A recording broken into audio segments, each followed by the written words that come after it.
Live from Moonfield, the campus of the University of Lynchburg, you're watching college softball on LHSN as the Lynchburg Hornets play host to the Ferrum College Panthers, a battle between two of the top teams in the ODAC. Going to be a fun battle this afternoon. We have a doubleheader between these two sides. It's TJ Wingert here to take you through all your Saturday afternoon action. Thank you, everybody, for spending some time with us. We're getting set for the top of the first inning. Lynchburg's coming off a split doubleheader during the midweek portion against Randolph. And now they send Emily Charlton to the mound to get our doubleheader underway. Numbers for Charlton this season, 2.10 ERA. This becomes start number 15 of the season, 23rd appearance overall. Holds a 9-4 record. Opponents hitting .249 against. And it's 57 strikeouts to 11 walks. That strikeout to walk ratio, a huge part of Charlton's success this season. And leading things off for Ferrum is the shortstop, Maya Smith. Then batting second, playing center field is Ariel Ure. Then it's the first baseman batting third, Brianna Weaver.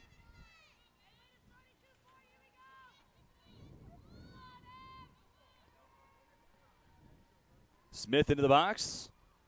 First pitch, fouled away. Time of first pitch, a little ahead of schedule. Actually, we were scheduled to start around 1:30, but 1:25 your time to start this contest. So Lynchburg enters 19-17 overall in the season, 9-5 in conference play. Ferrum 19-9 on the season with a 9-3 conference mark. Smith at the plate now, .348 average coming into today's contest. 3 extra base hits, 6 RBIs to go with it. Charlton misses outside. They'll peel up the first base line. They'll say that Smith is able to check her swing. And as impressive as the .348 average is for Maya Smith, about a .429 on-base percentage. And that's the goal in mind here for Ferrum in the top half of the first. Charlton gets a grounder, sent to short, and it's into center field. Tough hop to handle for Ashley Haley, making the move over to shortstop this afternoon. So Smith is on at first. They're going to call it an E3. And going back to last weekend, on a Sunday split doubleheader against Shenandoah. 3 errors for Lynchburg in Game 1, all in part of a 3-2 loss in a battle of the Hornets. Lynchburg bounced back in a big way in Game 2. Mercy Rule wins. Smith takes off. The pitch is low. Throw to second. Wipes off the error. And fittingly so, it's Haley applying the tag. Smith caught stealing. 2-6 on the putout for those keeping track at home.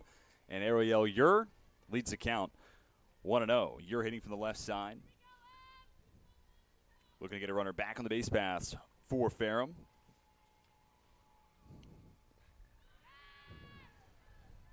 Sent to left. It's fair and off the wall. Extra bases for Ure. She's upstanding at second. And now the what-if game can unfold in your mind. Smith, by the way, that was the first time she's been caught stealing all year long. Now 7 for 8 on stolen base attempts this season. And let the what-if games begin. With Smith's speed, double to left, you might be talking about 1-0 Ferrum, especially if Smith's safe. But if she's not in motion, you might be looking at the Panthers hitting the scoring column first. First pitch swinging, grounder to Haley. Throw to first in time to retire Brianna Weaver for out number 2. This game has wasted no time. Setting the tone and letting us know what the pace is going to be like this afternoon. Battery made, by the way, for Charlton is Carly Hudnall.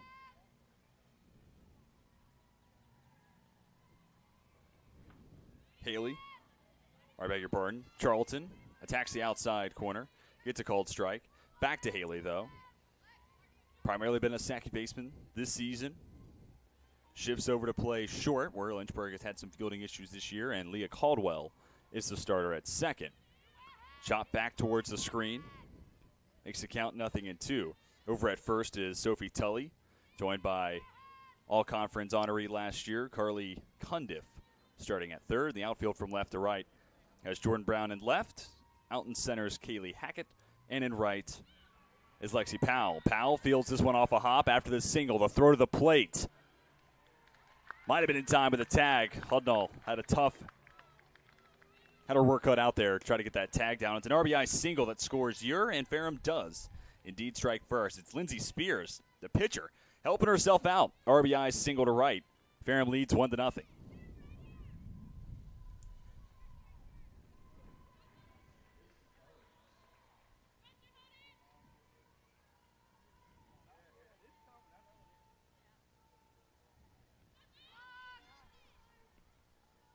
Up to the plate now, the second baseman, Carly Nelson, looking to make it a multi-run top of the first.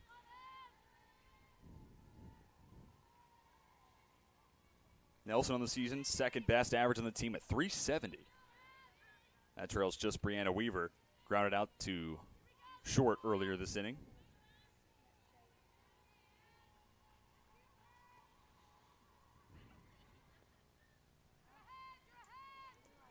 Sent foul, left field side. Pitchers count at 1-2.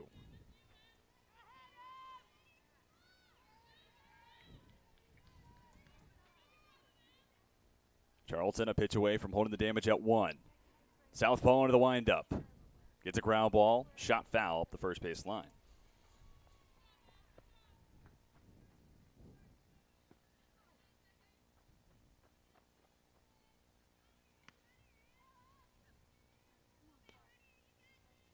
Lynchburg so far this season 7-7 at home. Today marks Senior Day and the final home series of the regular season for Lynchburg. The Hornets have split every home doubleheader coming into this afternoon, looking for their first home sweep. Nelson gets just enough for that pitch. Lives to see another 1-2.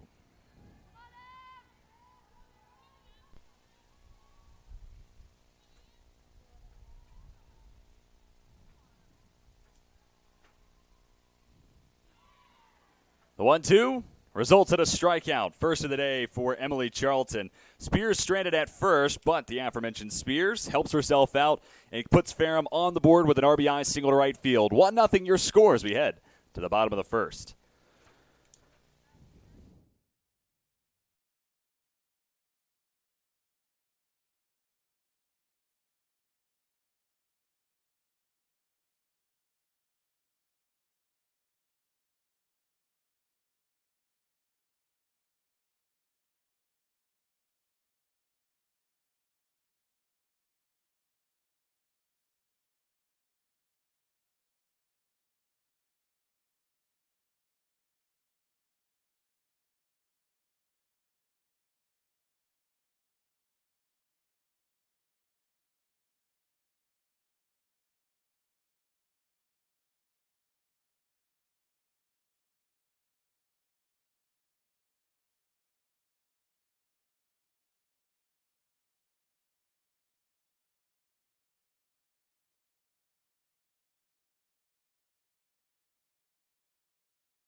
One nothing. Ferrum jumps out in front.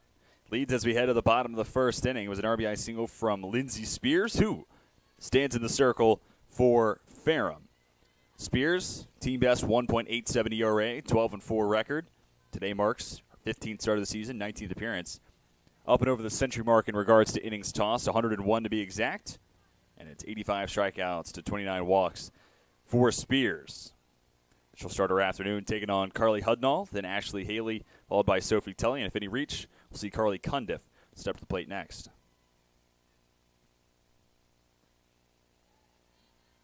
Spears misses high and away. Hudnall on the leadoff spot. Slap approach. Has a knack for being able to reach the base paths. Hit softly left side of the infield, and case in point. Doesn't take much. Hudnall with great speed. Aboard at first. Lynchburg gets their first base knock of the contest. And Ashley Haley to the plate now. Haley holds a .262 average so far this season. The on-base percentage at .296. Give you the rest of the Lynchburg order. We talked about Cundiff in the cleanup spot. Then it's Anna Grace Terrell hitting fifth, the designated player. Right fielder Lexi Powell hits in the 6th hole. Batting seventh, playing center field is Kaylee Hackett, followed by second baseman Leah Caldwell. Then batting ninth, left fielder Jordan Brown. And it's a Lynchburg team that's hitting .293 as a squad this season. Slugging percentage just up and over .400.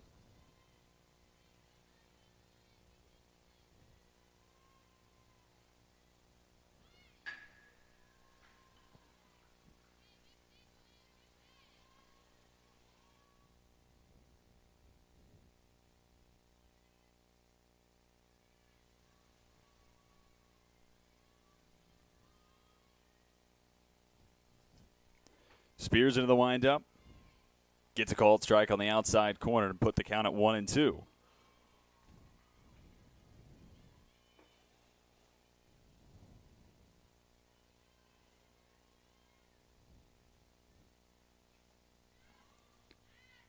Driven to right, just past the outstretched glove of Chloe Bacon. It'll roll to the wall. Welcome to the 2 spot in the order, Ashley Haley. How about an RBI double to tie us up?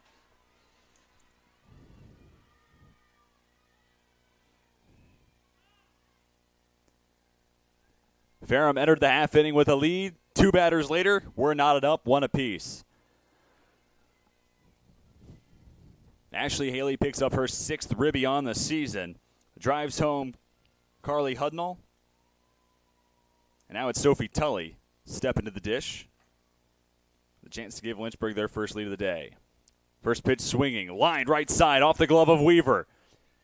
Picking it up, Nelson tosses to first. Bad break for Tully. She goes down as the first out of the inning. The good news for Lynchburg does allow Haley to move up to third.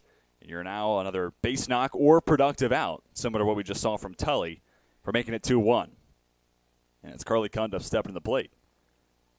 Charged with that task.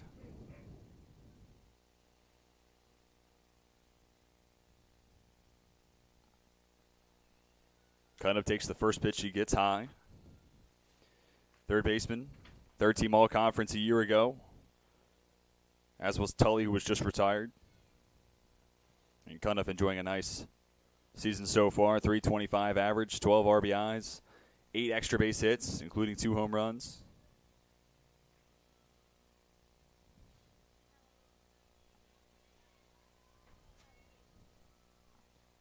.1-0 misses in the same spot. Hitters count 2 balls and no strikes.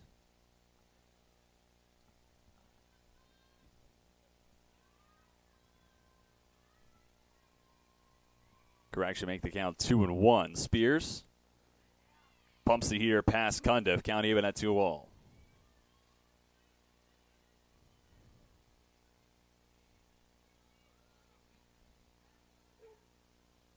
Even with the bag at third is Bailey Cunningham. 2-2 misses outside. Take the opportunity to give you the defensive alignment for the Panthers. The battery made for Spears is player not in the batting order. It's Ariel Tritt. At third is the aforementioned Cunningham. At second is Carly Nelson. Her middle infield partner at short is Maya Smith. Over at first is Brianna Weaver. 2-2. Cundiff goes down on strikes. Big second out of the inning for Lindsey Spears. And to finish off the Ferrum defense, the outfield from right to left has Chloe Bacon in right. Ariel Ure is in center with Cassie Widener in left. Anna Grace Terrell, a Lynchburg best .410 average. Today marks 13th start of the season.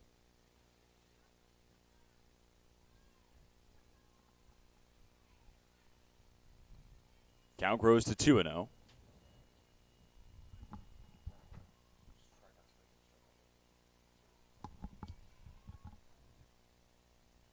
After Cundiff goes down swinging, 2-0 is in for a strike. And Terrell, despite being a freshman, has been huge. Inserted in the middle part of this Lynchburg order. Similar to Hudnall, where she has great speed, doesn't need to hit it overly hard to be able to get on base, but go back to last weekend. There's some pop in the bat of Terrell. She swings through this pitch. 2's across the scoreboard, 2-2 count with 2 down.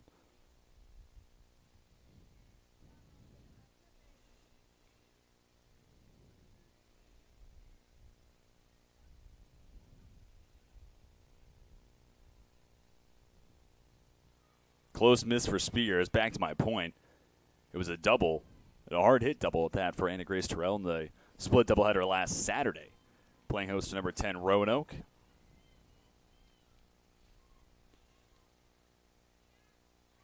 Two-two, cut on and missed. Back-to-back punch-outs ends the first inning of action for Spears, who holds the damage at 1 across, thanks in part to the RBI double from Ashley Haley. Ties us up 1-1 as we step aside and come back at the top of the second.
Time for top of the second. First pitch swinging, rolling foul up the right field line. Third baseman Bailey Cunningham gets us started for inning number 2 between Lynchburg and Ferrum. Each team pushes a run across in their first chance at the plate. There's an RBI single from Lindsey Spears in the top half of the first. RBI double in response from Ashley Haley in the home half of the frame.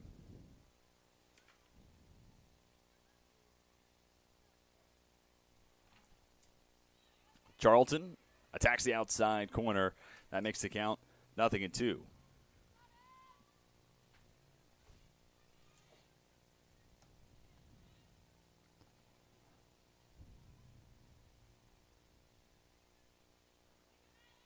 O2 pitch, down and outside.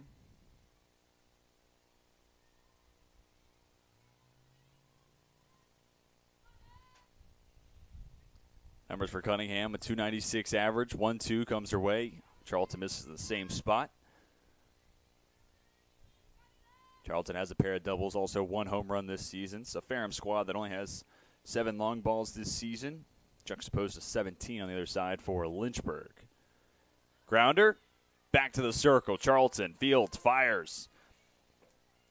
And Cunningham goes down for out number 1.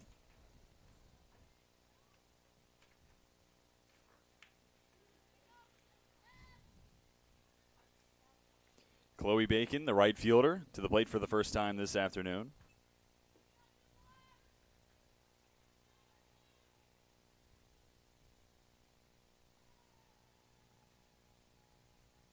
The left on right matchup.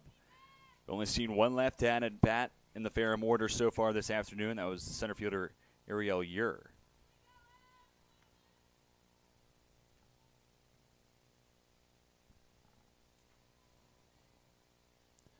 One-0, rolled towards the Lynchburg dugout.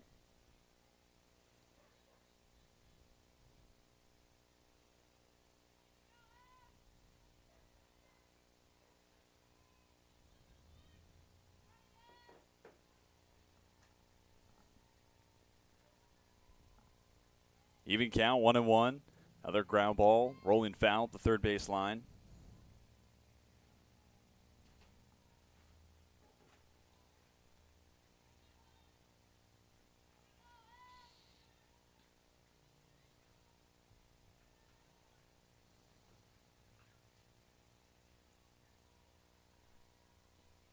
Pitcher's count. Loft to the left. Brown ranges in. Makes the catch, and there's 2 away.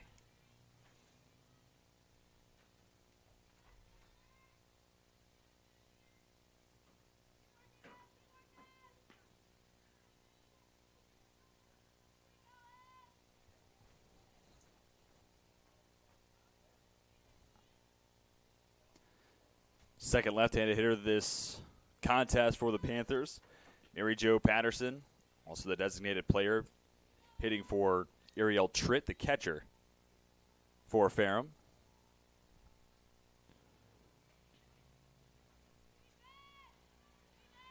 Close miss for Charlton, but a miss nonetheless to make it 2-0.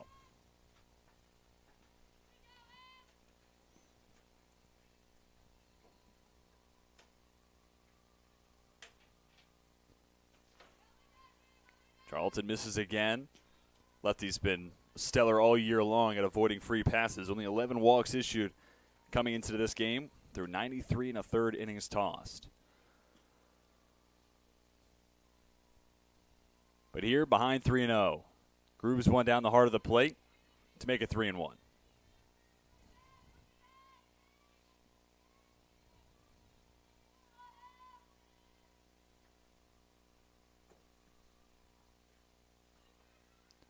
Grounded to Haley at short. The throw to first in time, and it completes. A 1-2-3, top of the second. Nice bounce back AB for Charlton. Fell behind 3-0. Able to retire Patterson for the final out to the half inning. We step aside and come back with the bottom of the second. Tied up 1-1 between Ferrum and Lynchburg.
Bottom of the second. Starts with a miss from Lindsey Spears, going toe-to-toe with Lexi Powell, then Kaylee Hackett, followed by Leah Caldwell. If any reach, we'll see the 9-hole hitter and left fielder Jordan Brown to the plate for the first time. Knee-high offering from Spears, evens the count, 1-1. First inning, couple hits issued by Spears, the 1 earned run. And the top half of the second was a 1-2-3 inning toss by Charlton. Spears won't necessarily be able to replicate that as Powell, the bloop single to left center. Back-to-back innings, Lynchburg's gotten the leadoff runner on, and Carly Hudnall last inning was the person to come around and score for the Hornets. So Lynchburg hoping history repeats itself. Spears hoping she can emulate Charlton in one degree or another, facing the minimum here. And the second, really what all that matters is putting a 0 up on the board, keep it 1-1.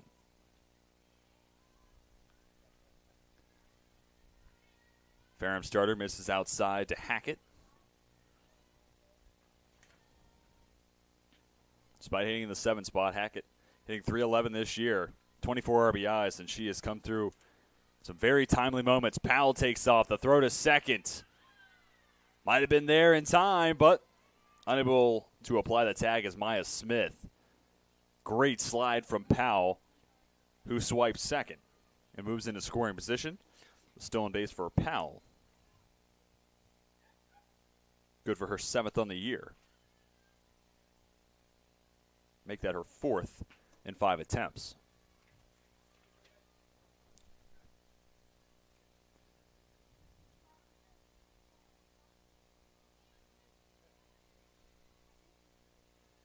1-2 count.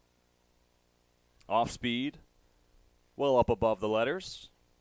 Count to 2-2, and now it's an RBI spot for Hackett. Talking about those RBI numbers, 24 on the season.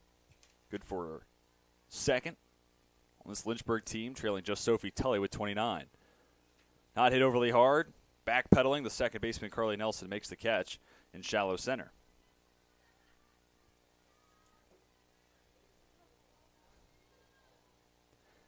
So 1-on-1 down for Leah Caldwell. Getting the start today at second base. And it's just the 10th start of the season for Caldwell. It's a .300 average. She has played in now 25 games, so she has been a regular for Lynchburg one way or another. Prior LHSN broadcasts, we've seen Caldwell leverage as a pinch runner fairly often. But today, head coach Don Simmons puts her name down in the starting lineup card. On the other side, by the way, it's Gerald Culler, the head coach for Ferrum. Count swells, 3 balls, no strikes.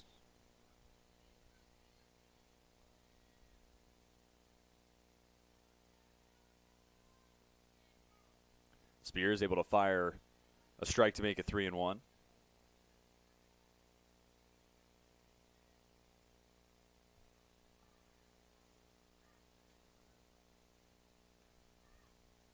Popped up in nearly the identical spot that Hackett just sent a flare to second at.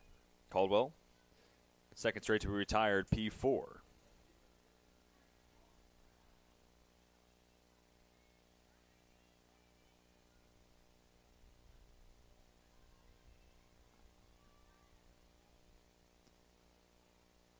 So a two-way in the inning, it's Jordan Brown tasked with trying to drive home the go-ahead run for Lynchburg.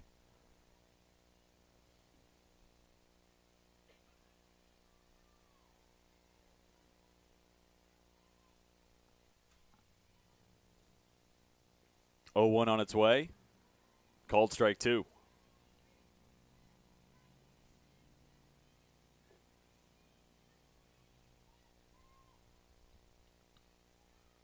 It's a .278 average for Brown this season, who chases this one, and Spears has her third strikeout on the day. After the leadoff single, then a stolen base from Lexi Powell, she is stranded at second. Zeros put up on the board in the second after both teams get a run across in the first. Made it through the first two, stepping aside, coming back with the top of the third.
Top of the third, still a 1-1 score. Emily Charlton will take on 9-1-2 in the Ferrum order. That's Cassie Widener stepping to the plate for the first time, followed by Maya Smith and Ariel Ure. First pitch of the frame on its way. Chopped foul. Home plate umpire signal it might have hit the body of Widener. Might have immediately landed in foul territory as well.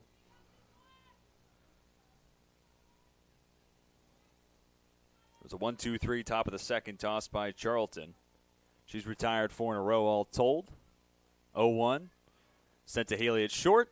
Throw to first in time to make it 5 in a row. Set down by Charlton. And now it's a full time to the lineup card. 4 ground ball outs for Charlton. 2 hits allowed, including a double to Ure.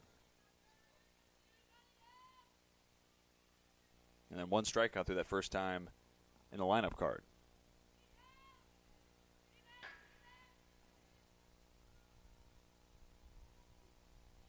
Maya Smith reached on an error from Haley back in the first inning. 1-0, in for a called strike. Then after reaching on the E6, Smith was caught stealing at second. First time she's been taking out the base pass this season. And 7 for 8 on stolen base attempts.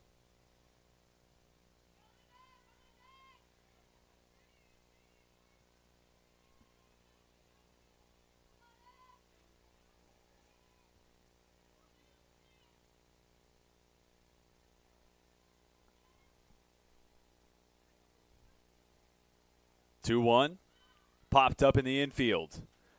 Tully calls for it, makes the catch for out number 2.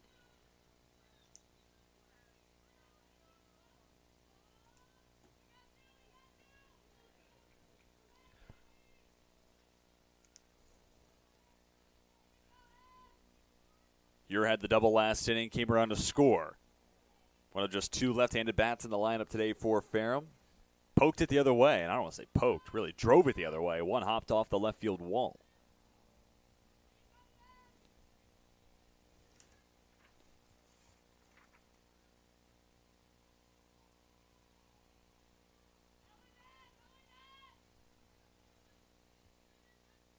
And that double for Ure, by the way, her 3rd on the season. Be able to update you on that as it happened. It's also the 7th extra base hit. Now 3 doubles, 2 triples, 2 home runs. Nice balanced extra base hit line for Ure. Takes this pitch off the inside corner. Leads in the count, 3 balls and no strikes.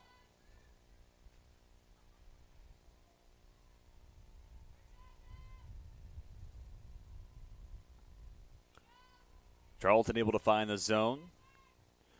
Looking to make it back-to-back 1-2-3 innings. In the final out last inning, Charlton fell behind Delaney Joe Patterson 3-0. Fired a strike to make it 3-1. Then retired Patterson on a ground out to third. 3-1. Makes it 3-2.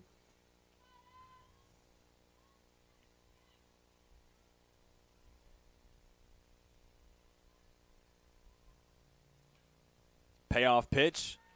Just under the glove of Tully. 2-out single. You're now 2 for 2.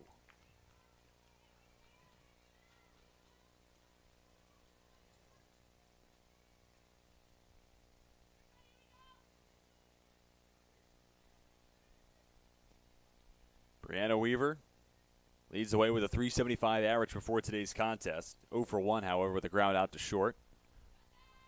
I beg your pardon. I had said Ure was the first of 2 lefties. Weaver also hitting from the left side.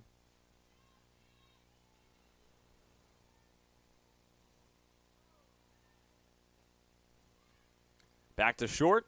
Haley makes the throw to first in time for out number 3. Ure stranded on the base paths. It's the minimum +1. In our 3rd inning of action, Emily Charlton puts consecutive zeros on the board. And we step aside and come back with the bottom of the 3rd, tied up 1-1 between Ferrum and Lynchburg.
Bottom of the third, top of the lineup, back to the plate for Lynchburg. Carly Hudnall will lead things off 1-for-1 with an infield single.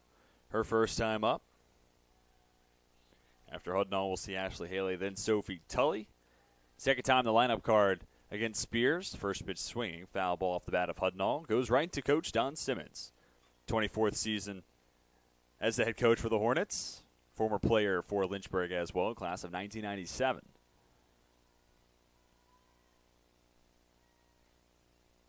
Hudnall drives it again the other way, and once again in foul territory. Talking more about Coach Simmons' historic season for her, as in game 1 of a doubleheader earlier this year against EMU, picked up win number 650 of her career. First coach in the ODAC to hit that milestone, 33rd coach in the Division III ranks to hit the mark. 0-2, down below the knees. And Coach Simmons working her magic once again this season. Lynchburg up and over 500, 9-5 in conference play, and this is a team without a true senior playing. Drive from Hudnall over the head of Bacon. It'll roll all the way to the right center field wall. Hudnall on her horse, on her way to third, and upstanding safely. Have a day, Carly Hudnall. 2 for 2 with a single and a triple.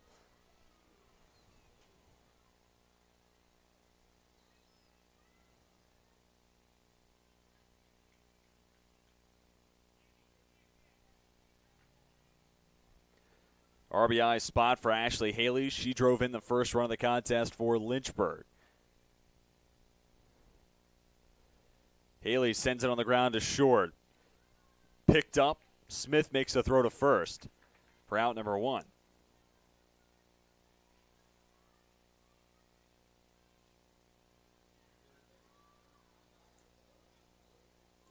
One on, one down for Sophie Tully.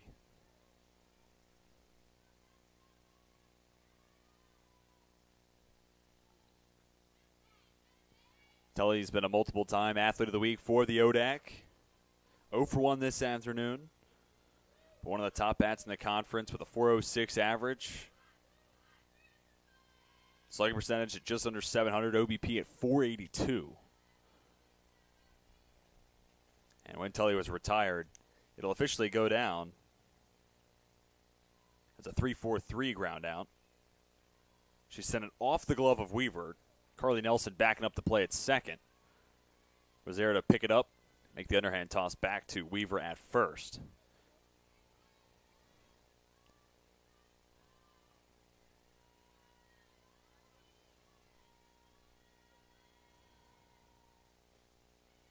Lined through to left center field. This too will reach the wall. RBI double for Sophie Tully. 2 strikes against her. Matters not. Hudnall scores. Lynchburg has a lead for the first time this afternoon.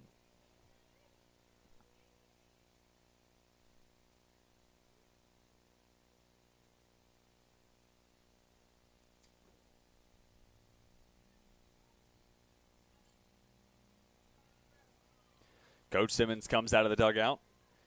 Might have a change ahead of Carly Cundiff scheduled to come to the plate. And instead it's actually change on the base paths.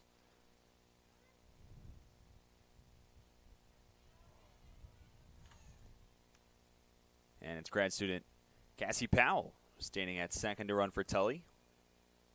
Cassie Powell, of course, the older sister to Lexi Powell, sophomore who plays in right field this afternoon for Lynchburg and has been there pretty much all year long.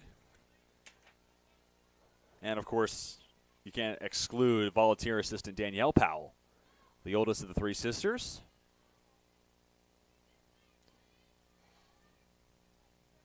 RBI opportunity for Cundiff. Good speed on it second with Cassie Powell.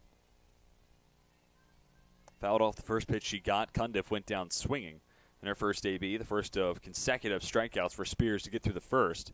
Just 1 run earned against her. Now an 0-2 count for Cundiff. With 1 down this inning, Spears would love to have history repeat itself. Surrendered a run this inning.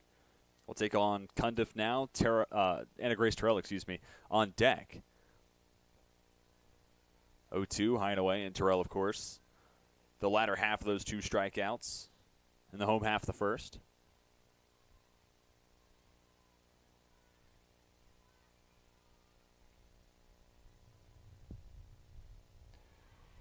Cundiff waits on it. Hard hit to left field. One hop off the wall. Scoring is Powell. Trading places with her is Cundiff. Lynchburg out in front 3-1 after the RBI double from Carly Cundiff. Update you on some of the numbers from this inning. Hudnall, that triple to start us off, her first triple of the season.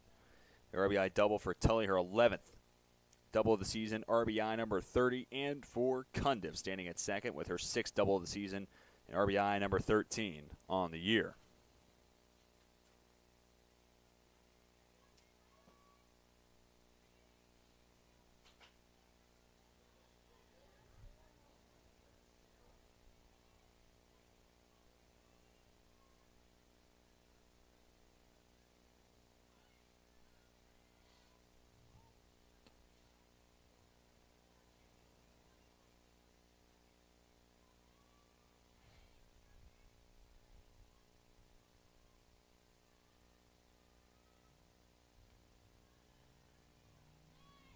Terrell at the plate, as noted earlier, went down on strikes her first time up. Now ahead in the count 2-0.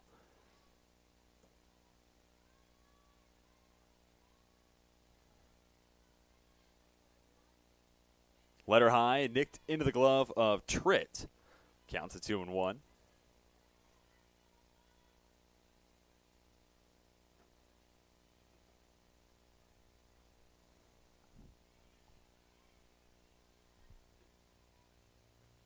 Still a hitter's count. Spears makes it 3-1 after missing up and inside. We'll have an arm head out towards the Ferrum bullpen. It looks to be Aaron Nelson. Beginning to warm up. Made 3 appearances on 1 start so far this season.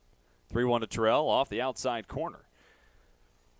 And this inning has been uncharacteristically tough for Lindsey Spears. Gives up her first base on balls of the afternoon, but it comes after 3 extra base hits given up this inning. The triple to Hudnall, back-to-back doubles to Tully and Cundiff.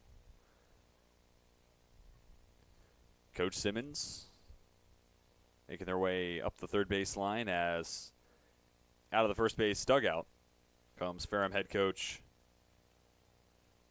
Gerald Culler. Wants to talk it over with Spears, settle down his ace, who's thrown more than 100 innings this year for Ferrum. You have to expect, or assume at least, Ferrum was going to try to maximize Spears, at least in game 1, try to get as close to a full 7 as possible.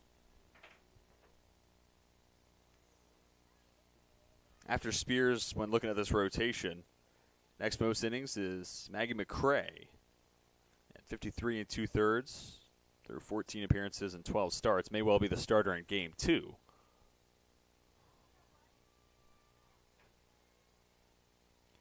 Two on with just 1 down. Lexi Powell lays down a bunt.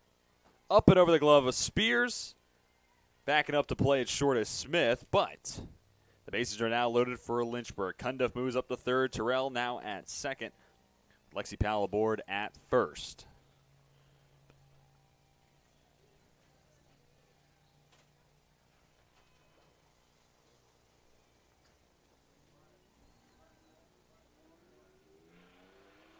Kaylee Hackett swings to the first she gets. Goes foul up the third base line. Hackett 0 for 1 with a pop out to second. The first of 2 in a row from Hackett and Caldwell last inning. Spears ahead in the count. Needs some help from her defense, trying to hold the damage at 2 across. Double play here would work wonders for Ferrum. Panthers defense so far this season has turned 6 double plays.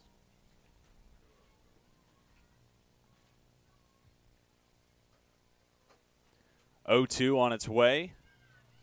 Just off the outside corner. Good miss from Spears, but 1-2 count all the same to Hackett.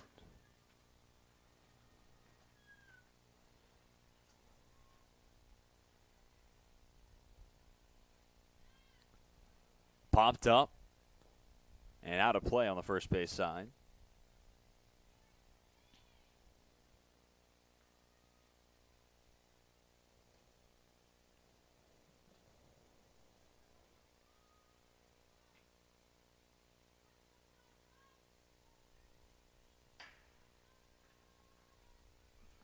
Another 1-2. And once again, fought away by Hackett. The battle continues.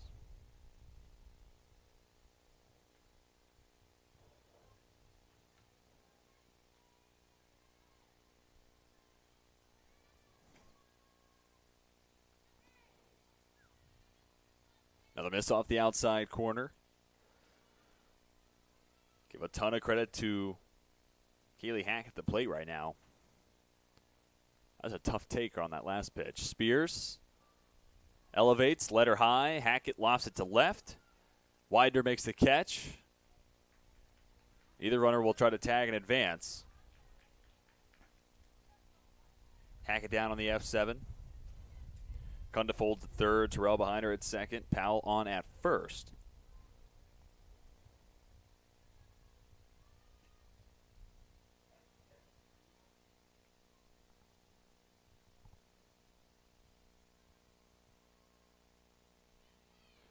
First pitch to Leah Caldwell.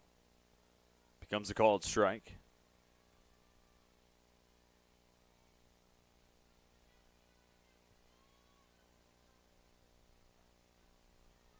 Oh, 1. Also in for a strike.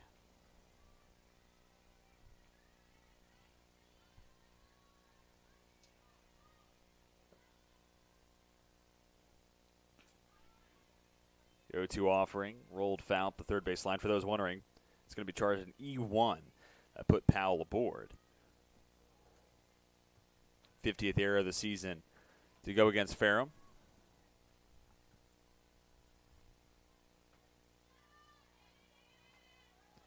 Sent to shallow center. Ranging in, covers just enough real estate to retire Caldwell for out number 3.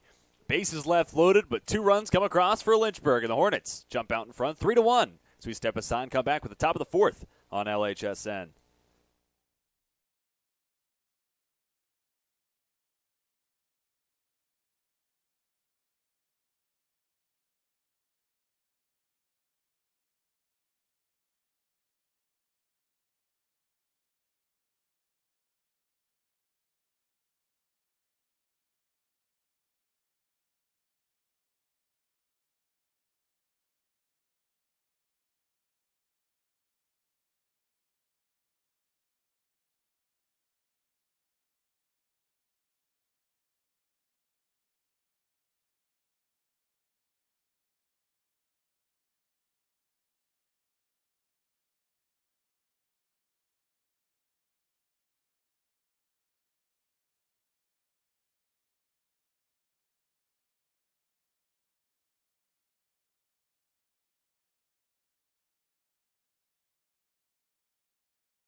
For the first time today, Emily Charlton is pitching with a lead. It starts off the top of the 4th with a called strike at the knees to lead off bat. Lindsey Spears, pitcher-on-pitcher matchup. Following Spears will be Carly Nelson, then Bailey Cunningham. 0-1, rolled to third, backhanded by Cundiff, and now that'll be called a foul ball.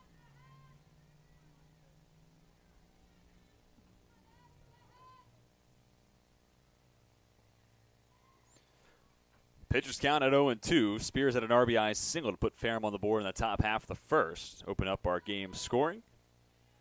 Lynchburg answered with a run in their own in the home half of the first. 2 runs across last half inning. Brings us to where we are now, 3-1. Hornets lead the Panthers. First of 2 games we'll play this afternoon between Lynchburg and Ferrum. 45th and 46th all-time meeting between these two sides. Lynchburg holds the edge, 26-17 all-time against Ferrum. Spears cut on and missed, and goes down as strikeout victim number 2 against Emily Charlton.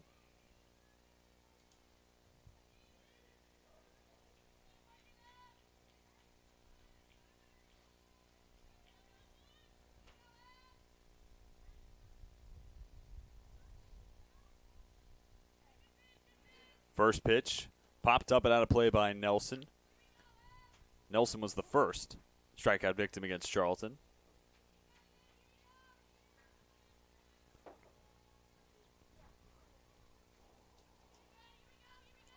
The 0-1 misses down in the dirt. Evens the count at 1-1.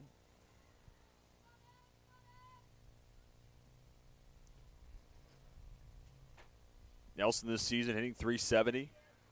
3 doubles. Also has a triple. Here, lines out for the second out of the frame.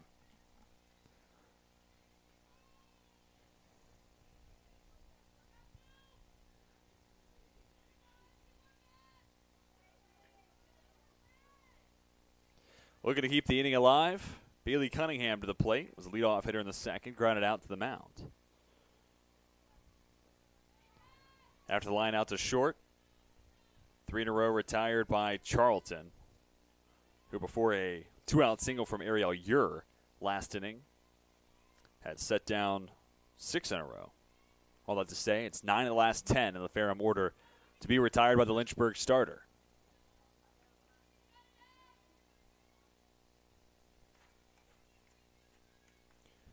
Sophomore from Chesapeake, Virginia, settled into a nice rhythm after surrendering a run in the first. Here it's a grounder to short. Haley looking comfortable as ever at short. Another 6-3 putout. This one retires the side in the top of the fourth. Another 3 up, 3 down inning for Charlton against this Ferrum offense. We'll step aside and come back with the home half of the fourth. Lynchburg looking to pat their 2-run lead as the Hornets are up 3-1.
Bottom of the fourth inning, 9-1-2 to the plate for Lynchburg. Jordan Brown will lead things off. The left fielder for the Hornets, 0 for 1, the strikeout. That was the last punch out for Lindsey Spears, who does retake the circle. There is an arm up and throwing from Ferrum in the bullpen. We noted earlier we saw Erin Nelson on her way there. Currently throwing is Skylar Swaney. 7 appearances and a start this year for the Panthers.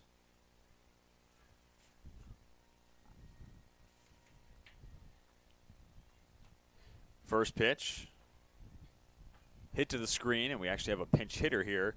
This is Gracie Dooley hitting for Jordan Brown. Those two have had a platoon out in left field. Dooley to the plate for the first time before bringing us back to the top of the lineup.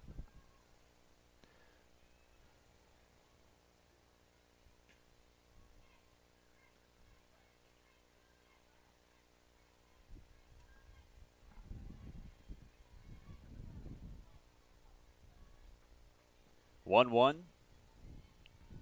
This is away.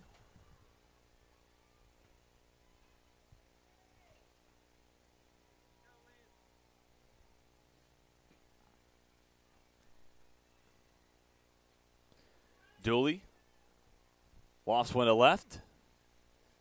Down just on the foul side of the chalk up the left field line. Even count at 2 for Dooley. He's hitting .380 this year. Today, the 26th game played. The on-base percentage just under 500 at .492.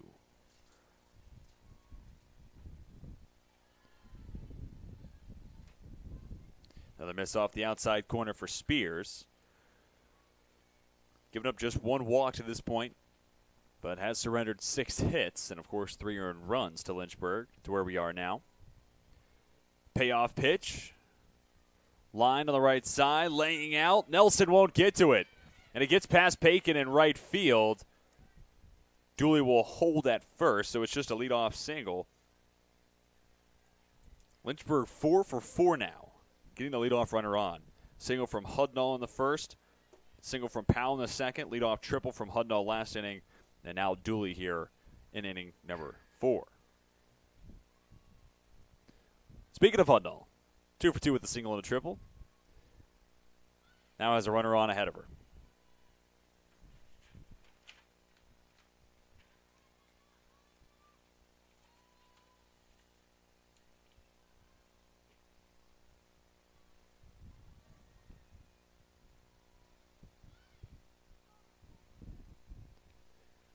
Spears able to clip the outside corner. Moves the count to 1-1.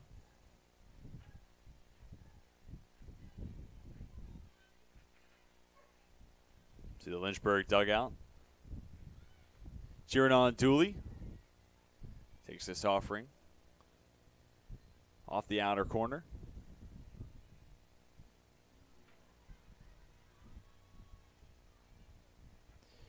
Noted Lynchburg 7-7 when playing at home. Ferrum's been a pretty solid squad on the road, 7-5.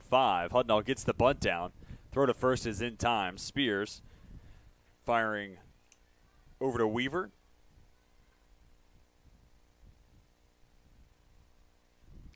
The sacrifice serves its purpose, and Dooley moves up to second.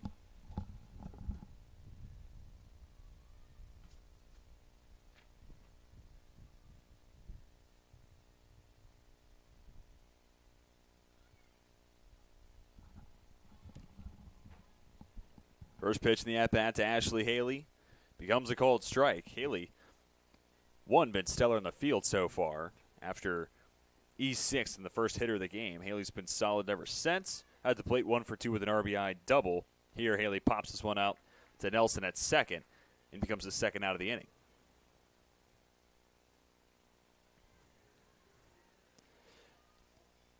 So now with 2 away in the inning, and this type of spot, I don't know if there's anybody Coach Simmons would rather have at the plate. Tully's had a sound approach all year long. Got to talk to her earlier this season. She noted the mechanics are there in her swing. You need some tweaks here and there throughout the course of a season, but for the most part, she knows what she's getting. She trusts the fundamentals. Now it comes down to analyzing pitches she's getting, one at-bat at a time, and it becomes a game of chess against her and a pitcher. And here, her third look against the starter, Lindsey Spears. The second time up was a sweet one, an RBI double following the 4-3-4 ground out in the first.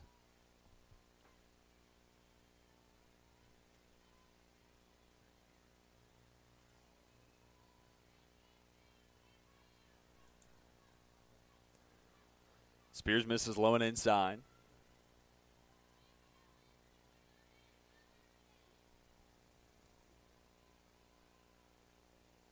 And that RBI double last time up, good for 30th ribby of the season for Tully. That leads the way for Lynchburg, the 2-1. High and outside.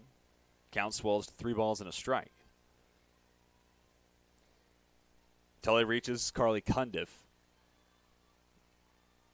Is scheduled to be next. 3-1, down below the knees, 5-pitch walk will bring Cundiff to the plate. Second base on balls issued today by Spears.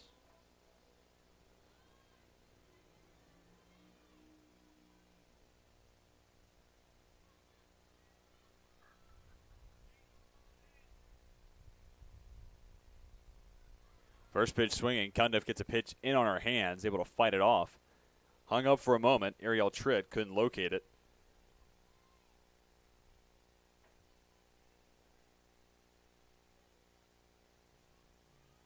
Cundiff on the day, 1 for 2.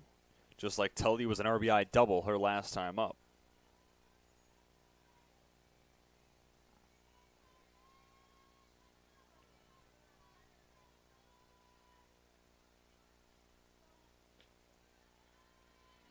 Spears misses outside.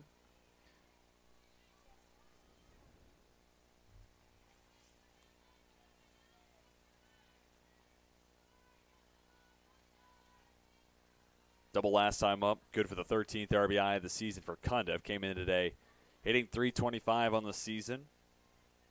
Moved around in the lineup card, but found a nice home as of late, being the cleanup hitter behind Tully, providing Lynchburg first baseman some protection, forces pitchers to have to throw a little bit more at Tully. And if they don't, they have to go mano-a-mano against Cundiff. Swings through this pitch. Spears gets to strike out to bring a close to the home half of the fourth. 2 runners left on, and Lynchburg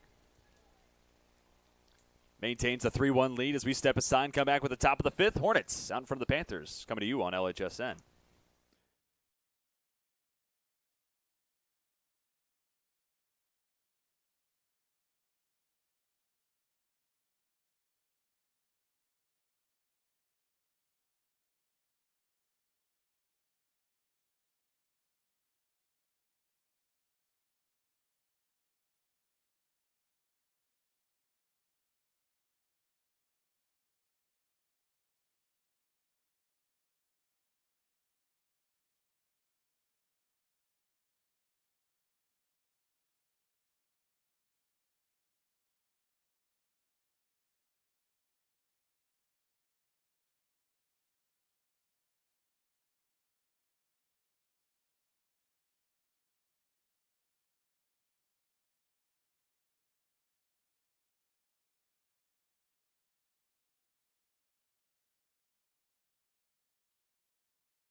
Chloe Bacon to lead things off. Then it's Laney Joe Patterson and Cassie Widener due to the plate.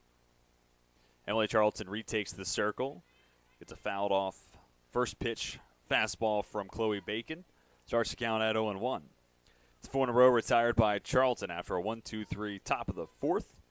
The strikeout, line out, and a ground out to make up the perfect inning.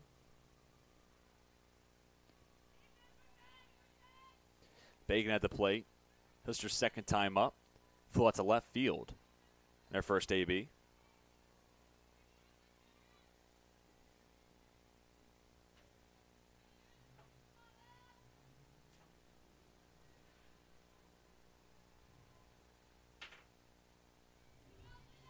Letter high offering sent to the screen. Pitchers count at 1-2. Oh, we have a moment. If you missed it, huge congratulations in order for Lynchburg Equestrian, national champions, the NCEA single discipline. Hornets take down Sweetbriar 5-3. As stated, national champions. Strikeout, throw to first completes the play. And Bacon down for the first out. Third strikeout of the day for Charlton. But a huge achievement for the Lynchburg Equestrian program. And, of course, this afternoon also day 2 of the Dennis Craddock Coaches Classic, which is also going on LHSN.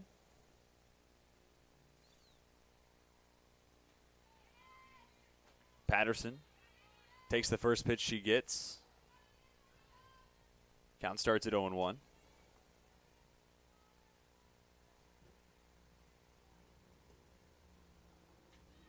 Left on left matchup. Moves to 0-2.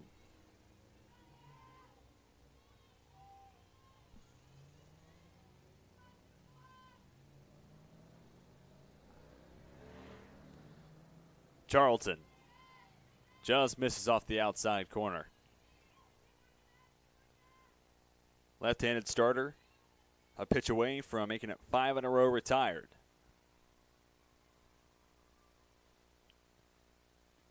One-two rolled the other way and out of play.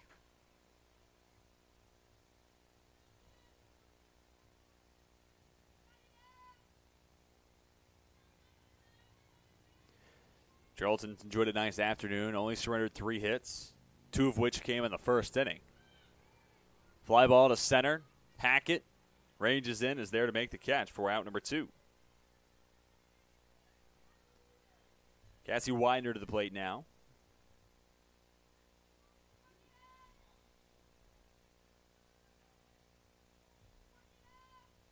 Widener grounded down to short. His leadoff bat in the third.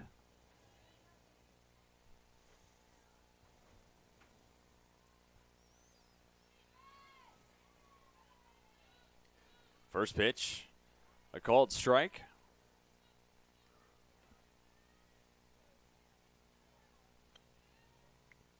Widener enters with a .321 average. It's a Ferrum team that can swing at .312 average as a squad. Rolled up the middle. Haley at short. Makes the throw to first. Back-to-back times up. Widener has been retired 6-3, and it completes the second consecutive 1-2-3 inning toss by Emily Charlton. We step aside and come back with the home half of the fifth. Lynchburg looking for runs of insurance. Out in front, 3-1.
Home half of the fifth inning will have a pitch hitter get us started.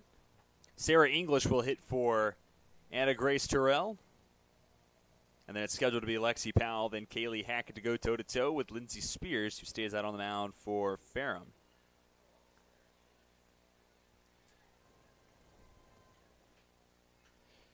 Spears fell behind last inning. Gave up a leadoff single to Gracie Dooley, who then moved up to second off a sacrifice bunt laid down by Carly Hudnall. But nice pitching the rest of the way for Spears to get Haley to pop up in the infield.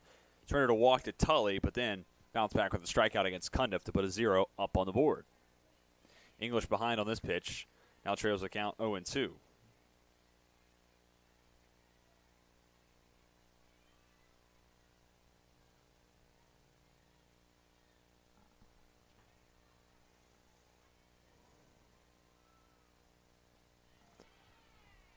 The 0-2 is a called third strike. English rung up. Fifth strikeout of the day for Spears.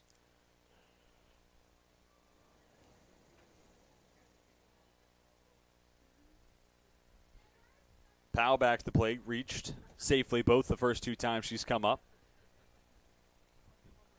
It's a single in the second, then Powell aboard via an E1 in the third.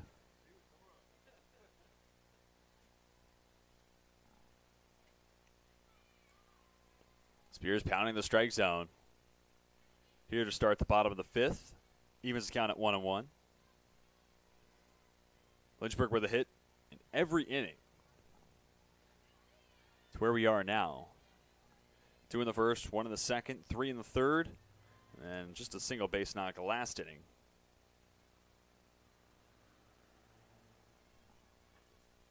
Nonetheless, the offense has consistently been present for Lynchburg. Rolled foul up the third base line, close play. Cunningham was there. Was beginning to make the throw to first, so fortunate for Powell. She gets to go back to the box.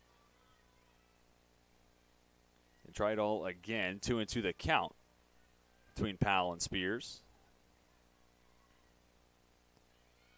Ferrum starter just off the outside corner.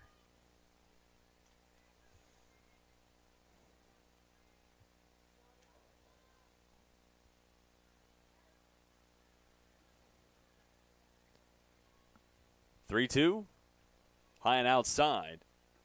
Powell wins the battle and draws just the third walk issued by Spears this afternoon. 1 on with 1 away for Kaylee Hackett. And on cue, Hackett will head back to the dugout. We'll see Bree Hodges hit in her place. Hodges, one of 2 players for Lynchburg to have a 3-run home run in last Sunday's Mercy Rule win in Game 2 against Shenandoah. Sophie Tully, the other player for Lynchburg, just in case you didn't catch that game.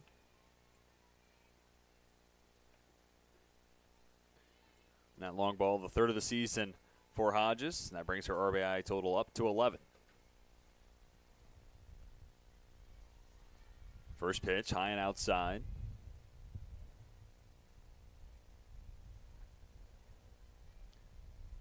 On top of the home run production, the average has now dropped below the Mendoza line, but Hodges is certainly a player who get hot at the right time of the season. And I think Coach Simmons and Lynchburg fans alike would say this is the time to get hot. That average can certainly balloon back up, especially given Hodges just 46 official ABs, juxtaposed to someone like Hudnall with 112, Hackett with 103. Those numbers are certainly liable to change, given more opportunities. Hodges, 3-0 count. We'll see if she has the green light. Spears to the plate. Misses high. Instead, it's just back-to-back walks. Powell up to second. Hodges aboard at first.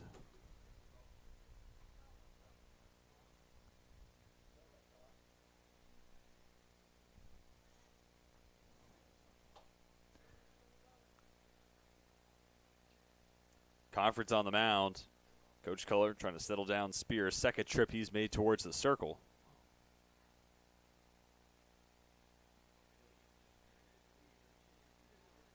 And Lynchburg have a pinch hitter coming to the plate. Hitting for Caldwell is Addison Walter. Walter started the season as the starting shortstop for Lynchburg.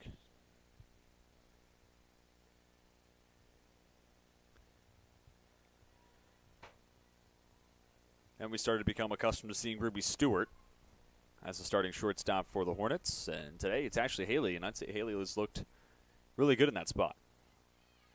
First pitch to Walter. In for a strike. Walter, a sophomore from Mechanicsville, Virginia. Another one of these young players in this Lynchburg squad. As noted earlier, no seniors for the Hornets. Coming into this pinch hit AB, Walter hitting .250 on the season. 3 doubles, pair of home runs. Close miss for Spears.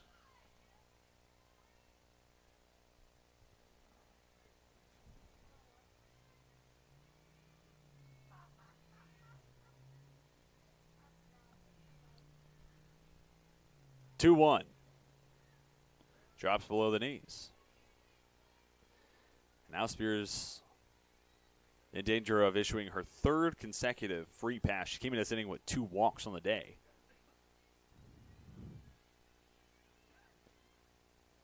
Another miss downstairs, and despite only walking 2 before this inning, it's 3 straight free passes issued by Spears. Powell up to third. Hodges behind her at second. Walter on at first. We'll see if Ferrum decides to make a pitching change. Actually see a thumbs up coming from Coach Culler. So this looks like Spears' inning to finish. Dooley back to the plate.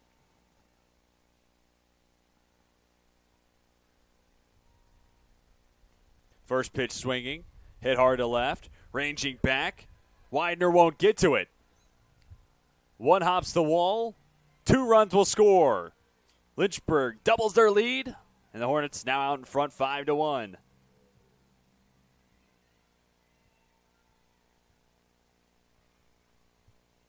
Walter advances all the way to third, and Gracie Dooley, in her second at-bat of the day, has double number 4 this season, and her RBI total now up to 17.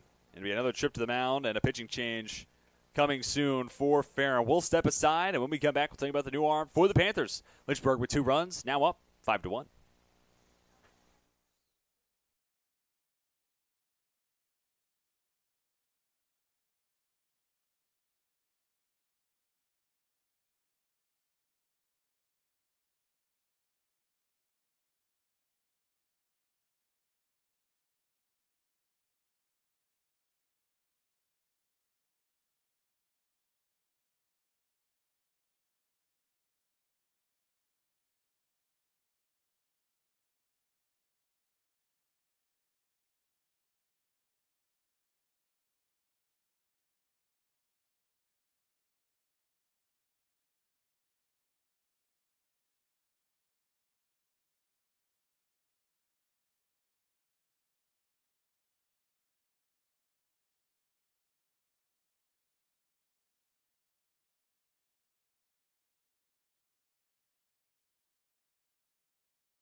Aaron Nelson answers the call out of the bullpen for Ferrum.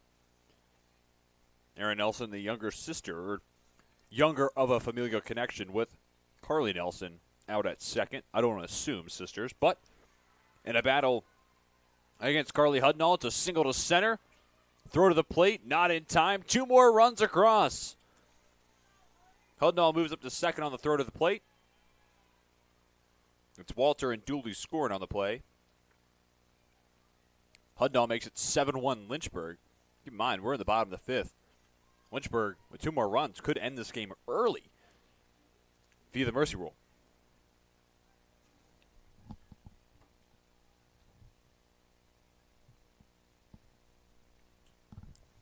Ashley Haley back to plate, lays down a bunt. Goes up the first base line. Nelson's throw to first. Not in time.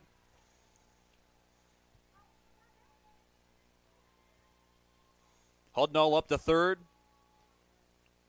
Haley aboard with the 10th hit of the day for the Lynchburg offense.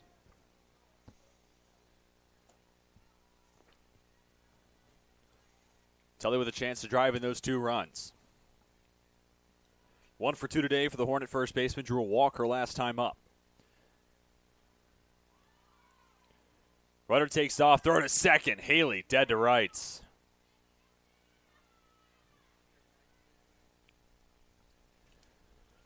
Perfect throw from Tritt. Tag applied by Carly Nelson.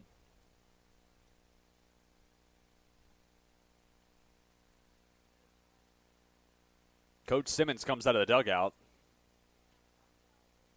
but no change in verdict. Haley caught stealing. Becomes the second out of the inning.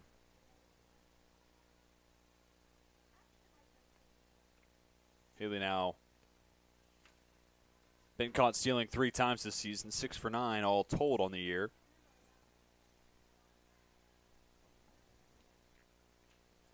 Aaron Nelson now away from home the damage at 4 runs across, getting our offense back to the plate with the top of the order due up next. Speaking of Nelson, today marks the 4th appearance of her season. 3rd out of the pen. It's a 4.20 ERA with a 1-1 record through 6 2/3 toss. Tully, fly ball to center. Catch is made by Ure for the final out of the inning. But 8 come to the plate, 4 come across. Lynchburg extends their lead to 7-1. We'll step aside and come back with the top of the 6th between the Hornets and the Panthers on LHSN.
7-1 your score as we have reached the top of the 6th inning.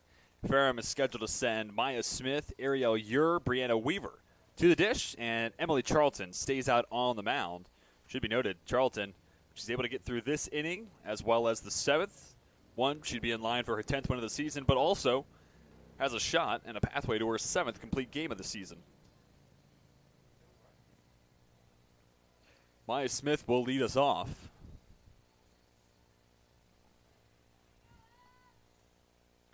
Shortstop reached on an error, then popped out to first.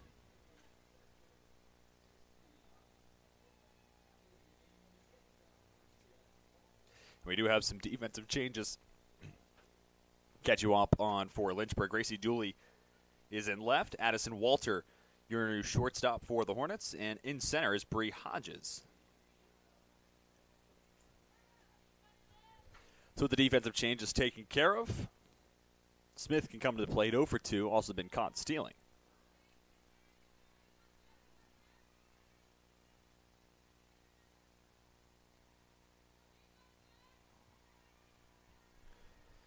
Charlton's retired 7 straight, pitched back-to-back perfect innings. Now he gets the top of the lineup for a 3rd time. Starts this at-bat, missing down and outside. Update you on some of the other activities around the world of Lynchburg athletics. Baseball currently leads at Guilford 14-7. So number 5 Hornets enjoying the first of 2 they'll play against the Quakers. And of course we have the Dennis Craddock Coaches Classic going on now. That's too many live results to share on air. I would encourage you to go to lynchburgsports.com, check out the composite schedule, and you can get everything you might want to know. We also have men's tennis currently hosting Washington and Lee this afternoon. And later tonight, it's going to be a big matchup for Lynchburg men's lacrosse, hitting the road to take on Roanoke. That game will get underway at 7 o'clock. Back here at Moon Field, Charlton goes downstairs. It's held on by Hudnall. So Maya Smith goes down on strikes. Punch out number 4 for Charlton. And after only having 1 strikeout for the first 3 innings, it's a strikeout in each of the last 3. Charlton, like fine wine, getting better as this game progresses. Ariel Ure, though, has been maybe the biggest obstacle in the way of Charlton. Ure responsible for 2 of the 3 hits for Ferrum to this point. A double in the first, single in the third.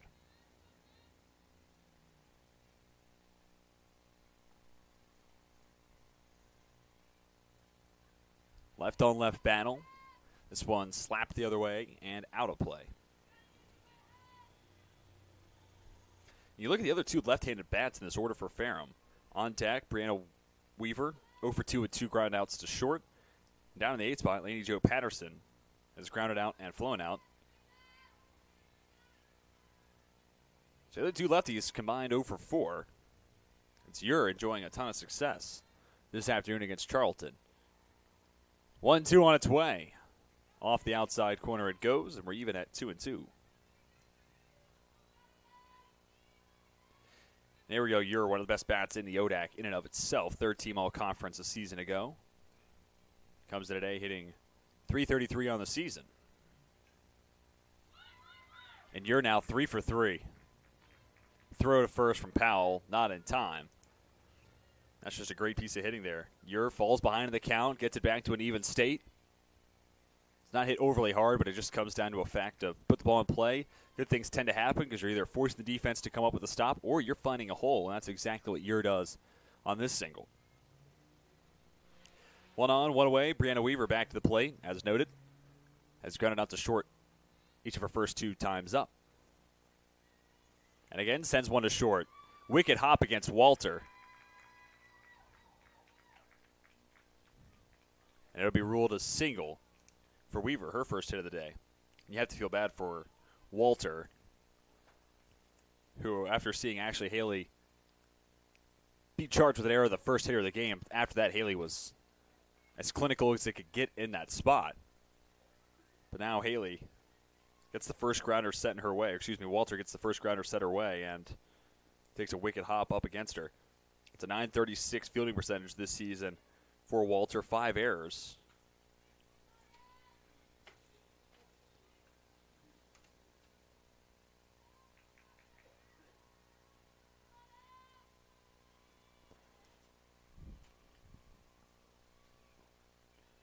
Charlton misses downstairs.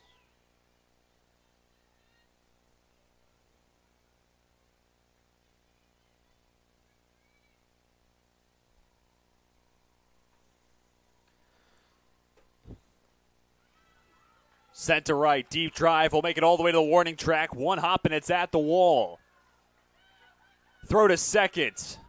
Not in time. Now a throw to the plate. Also not in time. And this will allow Lindsey Spears to move up to third.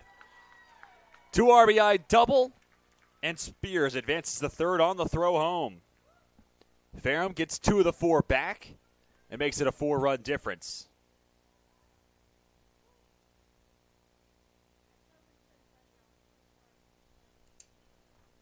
Spears had the RBI back in the first. All that to say the pitcher is responsible for all 3 driven in today for the Panthers. And the RBI count now up to 29 on the season.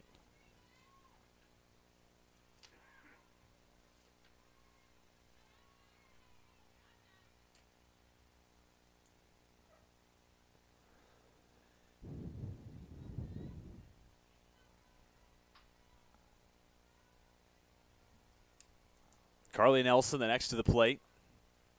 Sends it right to Charlton. Eyes Spears at third, then makes the throw to the first. Perfectly executed for Charlton. Nelson down for out number 2. Now a 2-out RBI opportunity for Bailey Cunningham. Cunningham also over 2.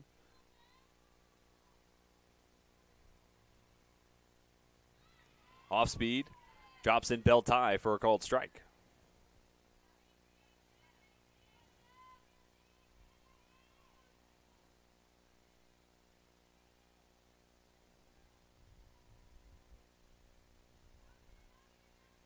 Close miss for Charlton. The count to 1-1. Cunningham hitting .270 this season.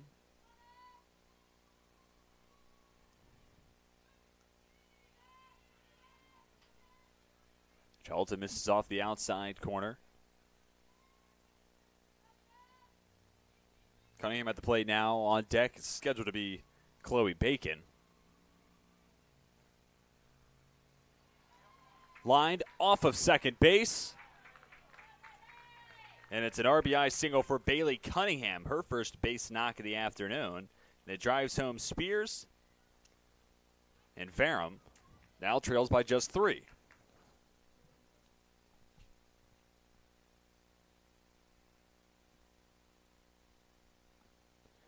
And we'll have a courtesy runner on at first.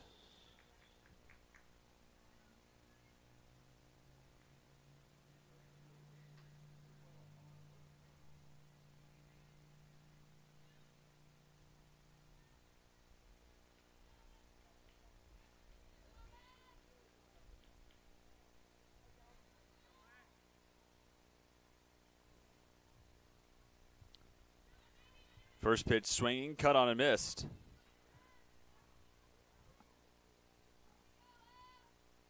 As at the plate we have Michaela Fincannon, a pinch hit opportunity. Fincannon down the count 0-2 after swinging through another pitch from Charlton.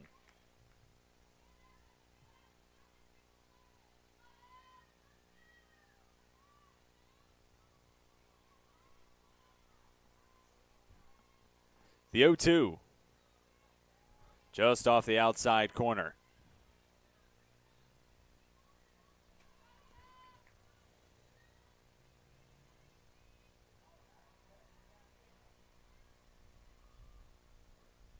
One-two, waved at and missed. Autumn Overfelt stranded at first as she represented Bailey Cunningham, who drove in the third of 3 runs this inning. For Ferrum, the first 2 come off a double from Lindsey Spears. 7-4 your score. We head to the bottom of the 6th. Lynchburg looking to retaliate.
It's a pinch hitter this inning for Lynchburg to get us started.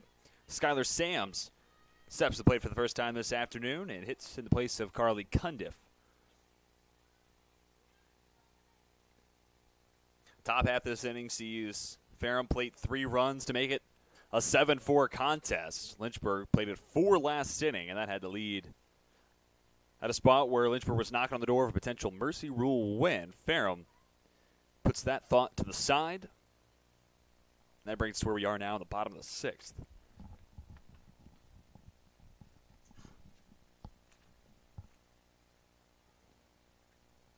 Sam's at the plate to lead things off. 20th game played this season, holds a .250 average, and that's through just 4 official ABs. And we also have a new pitcher on the mound to talk to about, as Skylar Swaney has taken over for Aaron Nelson. Lots of changes for both sides. We get closer and closer to the end of Game 1 of our Twin Bill. Both games coming to you on LHSN. Pinch hitter versus a new pitcher. First pitch at the bottom of the 6th, misses down and outside.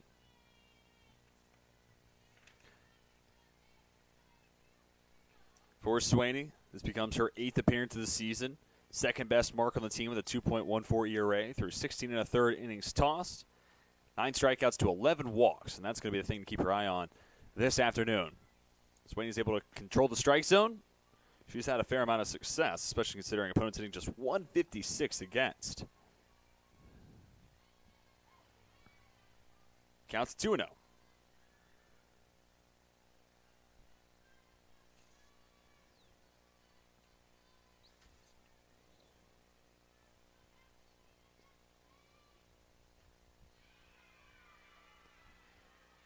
Sent to center, and it's a leadoff base knock for Sams.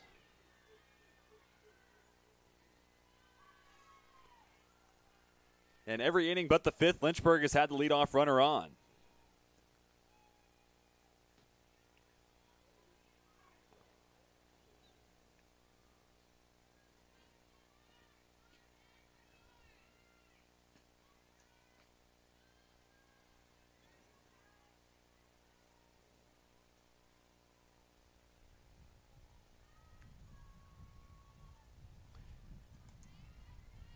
Sarah English back to the plate for a second time. Nubs this one back to the circle. The throw goes to second. Hard slide.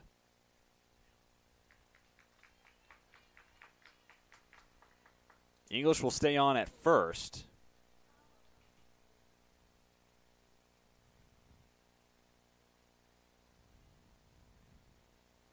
And now the umpires will come together to confer what they just saw. This is a tricky play. It could go a handful of different directions depending on who saw what.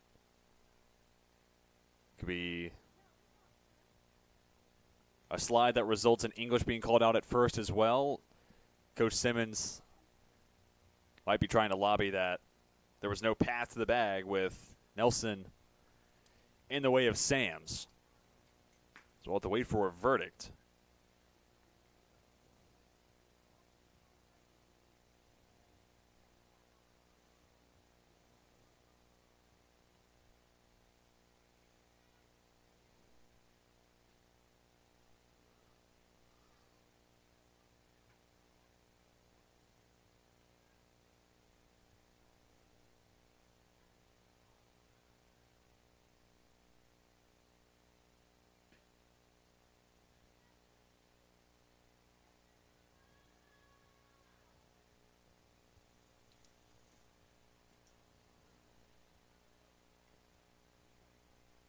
And now head coaches will be called out of the dugout. Well, while we wait, I will give you the final line for pitchers this afternoon for Ferrum. Lindsey Sears goes 4 1/3 deep, gives up 8 hits, 7 runs, all of which are earned, and it's 5 walks to 5 strikeouts for the Ferrum starter. Aaron Nelson came on to get the final 2/3 of last inning taken care of. Did give up 2 hits. No runs were earned against Nelson's line. No walks, no strikeouts to go with it. And now that brings us to where we are now as Skylar Swaney on the mound for Ferrum.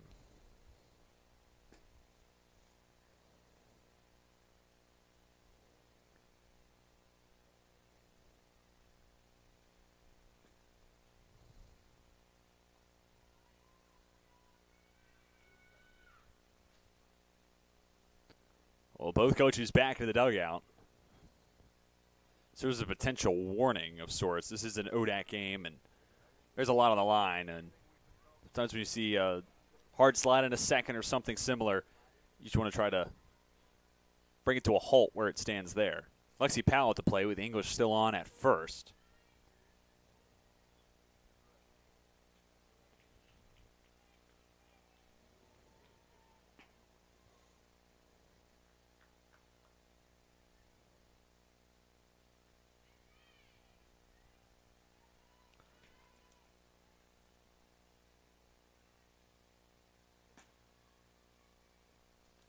Powell to this point in the game, 1 for 2, drew a walk her last time up.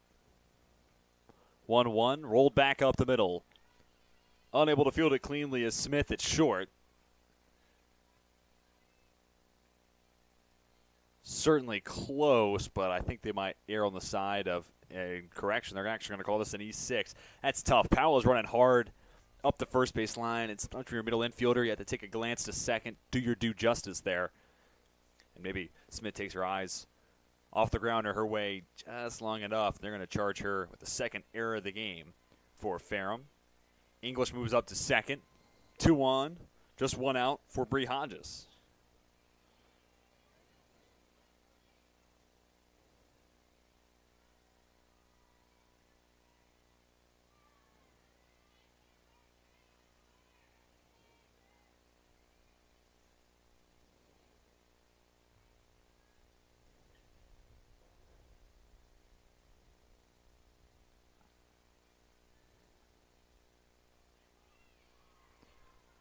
Called strike. Moves the count to 2-1. Hodges was the middle of 3 consecutive walks issued by Lindsey Spears last inning. Count to 2-2 now. And you look at the walks to Powell, Hodges, and Walter last inning. That makes up 3 of the 4 runs that came around last inning and 3 of the 7 that were charged to Spears. Those free passes really haven't been an issue this year for Spears, but they came back to hurt her this afternoon. Hodges way out in front of this pitch from Swaney. Becomes the first strikeout victim of the day for the Ferrum reliever. 6 strikeout all told for the Ferrum pitching staff. 2 on, 2 down for the new Lynchburg shortstop, Addison Walter.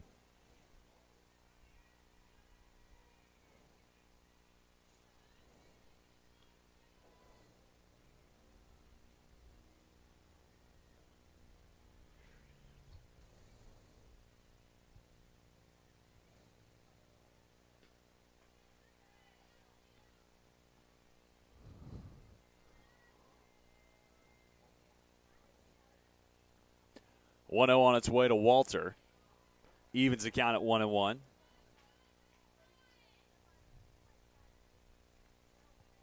As noted a moment ago, Walter was the last of 3 consecutive walks last inning. And was the third of 4 runs around for Lynchburg. Off speed, Swaney able to evade another bat. Third pitcher today, it feels like Swaney, really nice compliment coming in after Spears. Really, she's following Aaron Nelson, but from what I'm seeing, I feel like Swaney is a really nice compliment to come in after someone like Lindsey Spears. Aaron Nelson called on to get the final 2 outs of last inning, and in that spot, she did her job. 2's across the scoreboard. Set to short. Smith can't handle it. Second E6 of the inning. That one's also tough. English was standing directly in front of Smith, and from where I'm standing, it looked like she got a late read on that grounder. By the time she could field it, it was basically at her.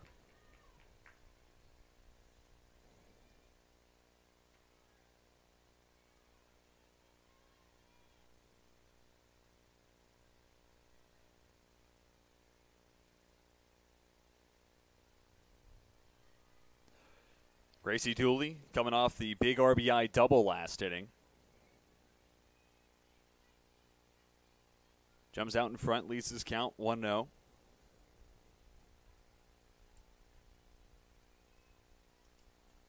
It was a 2 RBI double for Dooley, then a 2 RBI single for Carly Hudnall, who stands on deck for the Hornets now.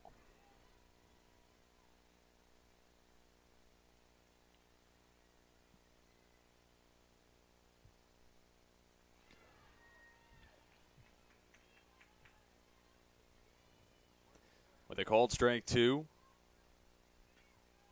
It's a pitcher's count for Swaney. Bases are loaded. This would be a huge 0 to put on the board.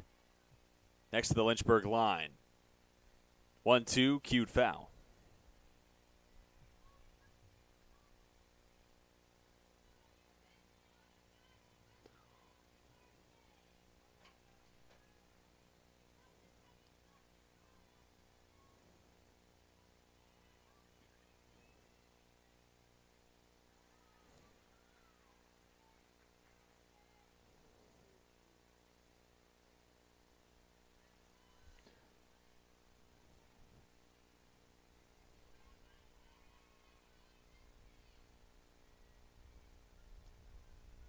Dooley back into the box, set for the 2-2. It's a called strike 3 on the outside corner. Dooley down looking. A huge second strikeout inning for Skylar Swaney. And the bases are left loaded for Lynchburg, who do carry a 3-run lead in the top of the 7th. But if things get interesting next half inning, you know I will mention the bases being left loaded. We're through 6. Lynchburg looking to close it down as Ferrum down to their final 3 outs. And we're on to the top of the 7th.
Top of the 7th, Ferrum down by 3. Leading things off is a pinch hitter for the Panthers. It was scheduled to be Laney Jo Patterson. But instead, Skylar Swaney will hit in the designated player spot. Second pitch of the at-bat. Makes it 1-1. And there was a pitching change last half inning, and there was a bit of a conference between the umpires and Coach Culler, not about the slide, but instead about some of these subs. And it looks like the pitching change really puts Swaney here in the 8th spot, which will make it curious for who hits in the 4 hole for a Lindsey Spears. And it could be potentially a straight swap, maybe. Swaney becomes your pitcher. Spears becomes the DP. We'll have to wait and see. If Spears comes to plate, it should be the 6th hitter of the frame. Pitch on the outside corner. Charlton living on the edge. Backwards K. 6th strikeout of the afternoon for Charlton.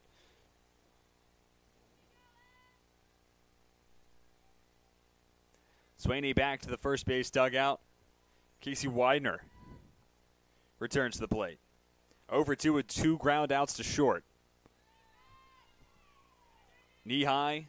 Pitches in for strike 1.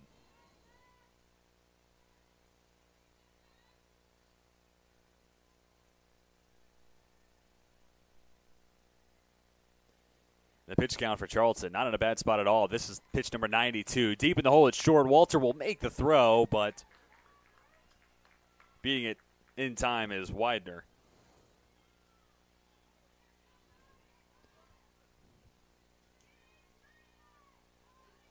Fifth hit, the last inning and a third for Ferrum. And of course, the 4 hits last inning turned into 3 runs on the board, and it cut the deficit in half. First pitch swinging, line to right center. This will find the alleyway. Maya Smith has extra bases. Rounding third, trying to score. Widener will be outstanding. RBI double. Maya Smith gets her first hit of the day, and it comes at a perfect time for Ferrum. Your score now 7-5. Hornets still ahead, but the Panthers continue to make it interesting.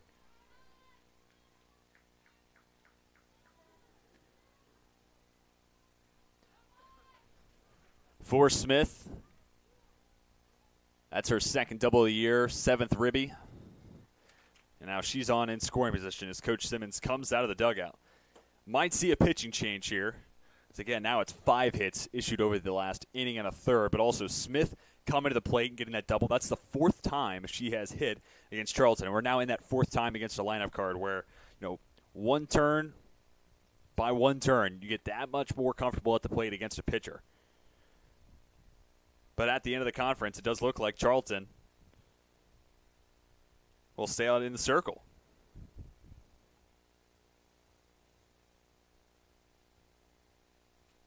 And if you were to take away the 6th and so far the 7th, Charlton has been stellar, so I don't knock this decision whatsoever. Southpaw in line for potential win number 10. And if she's able to finish off the 7th, it'd be her 7th complete game of the year. Charlton faces Ariel Ure. Matchup she's had a hard time with this afternoon. You're 3 for 3, double back-to-back singles.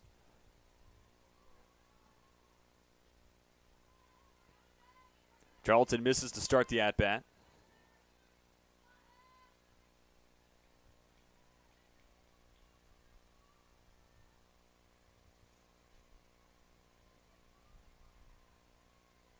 Charlton misses in the same spot. Hitters count 2-0. This is obviously tough spot to find yourself in if you're a pitcher.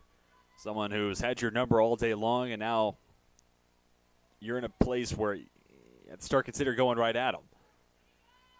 Charlton able to fire a strike to make it 2-1. See Coach Simmons and company in the dugout. Michelle Lehan, who works with the pitchers, all the way to the right. You see Assistant Coach Destiny Martinez standing up as well. Assistant Coach Mike Jennings was there in the bunch. Now a 2-2 count. Great response for Charlton. She gets the called strike, and this pitch fouled up the third base line by living on the outside corner. 2-2. Popped up. Foul territory. Third base side. Cundiff there to make the grab, and Ariel Ure retired for the first time today, and Charlton has Ferrum down to their final out.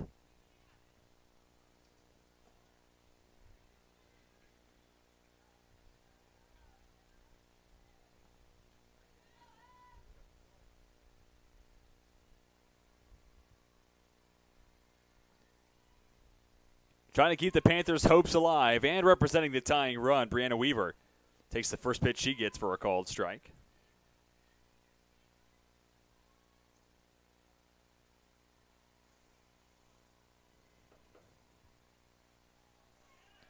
In between swing, rolls foul right around home plate. Now Ferrum down to their final strike.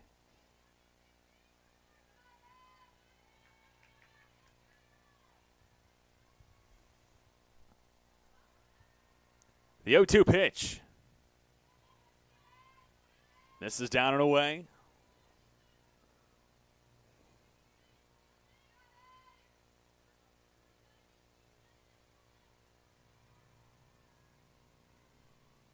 The 1-2 offering. Rolled to short. Picked up by Walter. The throw just in time to retire Weaver.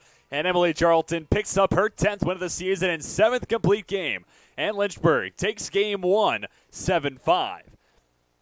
4 runs over the final 2 chances at the plate for Ferrum. Make it interesting, but it's the Hornets walking away with a 2-run win and now have the possibility to pick up their first home doubleheader split in their home series finale. It's like poetry. You couldn't have asked for it any better if you're a Lynchburg fan. Meanwhile, Ferrum, now at 19-10 on the season, 9-4 in conference play, will look to make it a split against the Lynchburg Hornets. We have about 35, maybe 40 minutes until we get to Game 2. Thank you, everybody, for tuning in for Game 1. We'll step aside and come back in about 35, 40 minutes for Game 2 between Lynchburg and Ferrum, coming to you on LHSN.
Time for game 2 of our doubleheader. Coming to you from Moon Field, Lynchburg takes game 1 against the visiting Ferrum Panthers, 7-5, and it's Angela Sparandeo taking over in the circle for Lynchburg. And she'll take on Maya Smith to start her day. Then it's Ariel Ure, followed by Brianna Weaver, the same top 3 in the order for Ferrum as it was in game 1. For Sparandeo, 8th start of the season, 14th appearance. It's a 5.73 ERA and a 2-3 record through 33 innings tossed. And the righty with 14 strikeouts to 11 walks, similar to what we talked about with Ferrum reliever Skylar Swaney last game. That strikeout to walk ratio will be a huge factor in this contest. Picked up at third, the throw across the infield in time and quickly. Smith set down for the opening out of game 2.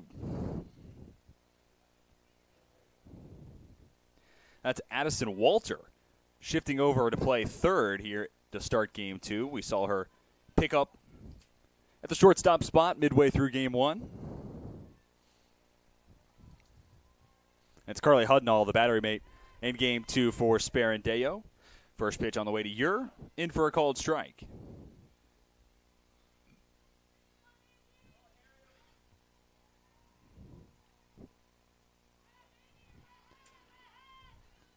The 0-1 drops in for a called strike 2.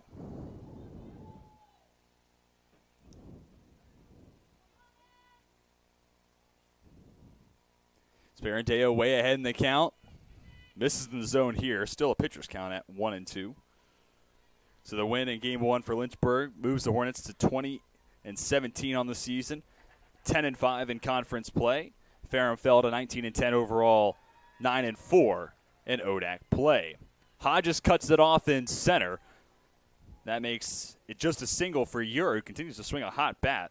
Went 3 for 4 with 2 runs scored in the front end of our doubleheader.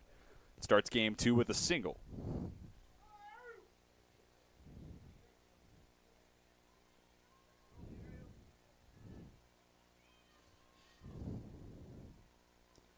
One on, one down for the shortstop, Brianna Weaver. Back-to-back left-handed bats for Ferrum. Weaver watched the first pitch in at the knees for a called strike. So Lynchburg has an opportunity this afternoon after taking game 1 to pick up their first home series sweep of the season. Before this afternoon, it was 7 doubleheaders, all ending in splits. And in the home finale, the opportunity is ajar for Lynchburg to pick up their first sweep. Weaver, before today's doubleheader got underway,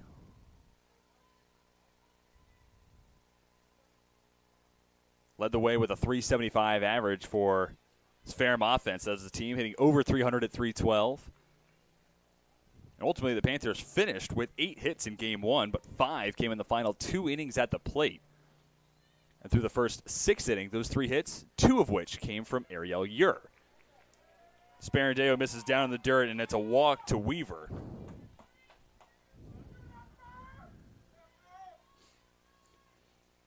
So Weaver on at first. Ure up to second. It's Lindsey Sears stepping to the right-handed batter's box. Sears will see her at first base the bottom half this inning. Went 2 for 3 with 3 RBIs in game 1.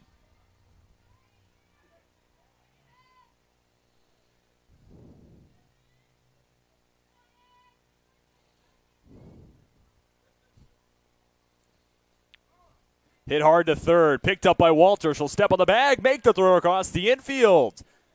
Walter looking comfortable at third. The 5-3 double play brings a close to the top half of the first, and Ferrum held scoreless to open up this contest. We step aside and come back with the home half of the first and get our first look at the Hornets offense in game 2.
Home half the first inning after Angela Sparandeo faces the minimum +1, gets the 5-3 double play to get through the inning unscathed. Lynchburg sends Carly Hudnall to lead things off. She'll be followed by the aforementioned Walter. Then it's Sophie Tully going toe-to-toe with Maggie McRae, the starter in Game 2 for Ferrum. Numbers for McRae. This becomes her 13th start of the season, 15th appearance. And through 53 and 2/3 innings, it's a 3.13 ERA. 67 strikeouts to a team most, 42 walks. Like Sparanteo, we'll keep an eye on that strikeout-to-walk ratio. Hudnall swings through. The pitch for McRae. Count even at 1-1.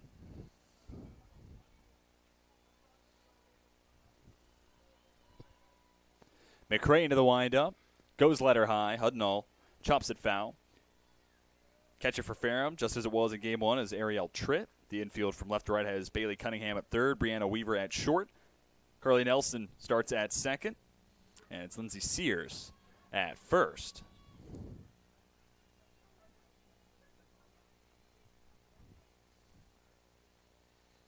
Pitch goes up and well out of the zone. Now 2-2. Hudnall in Game 1 enjoyed an awesome showing. 3 for 3, 2 RBIs. Lone time she was, quote-unquote, retired, not officially in the AB column, but she laid on a sack bunt, so even then, a productive out. Hudnall chops it foul. And to finish off the Ferrum defense, the outfield from left to right is Caitlin Wiles in left, Ariel Ure in center, and it's Cassie Widener starting in right.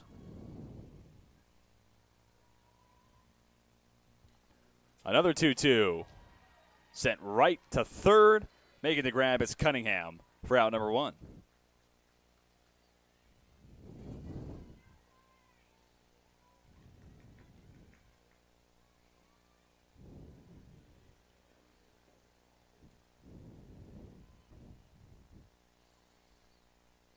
Addison Walter moves into the 2 spot. Last game we saw was a pinch hitter for Leah Caldwell about midway through. Caldwell takes a first pitch strike.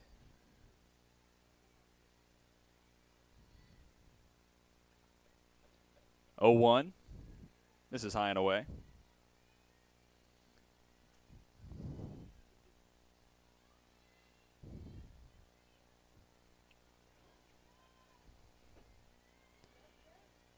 McRae back on the mound, elevates, and Walter can't help but chase. Moves the count to 1-2. Walter, before today's doubleheader, was hitting .250 on the season.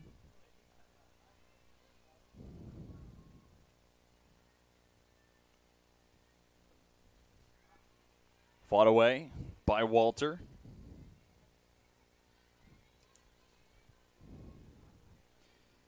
After the winning Game 1, this marks 46th all-time meeting between these two sides, and Lynchburg now holds 27-17 record all-time against Ferrum.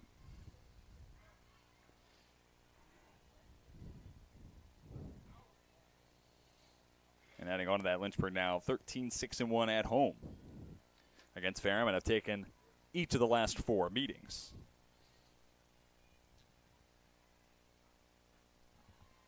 One, 2. Misses the zone. Count even at 2-all.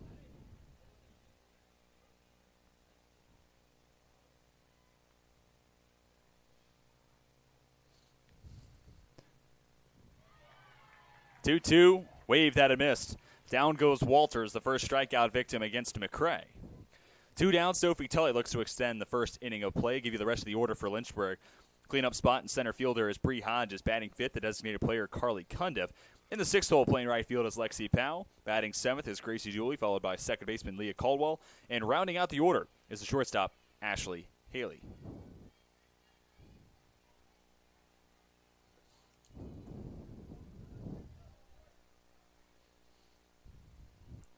Tully coming off a 1-for-3 showing and an RBI in Game 1. Leads the count 2-0.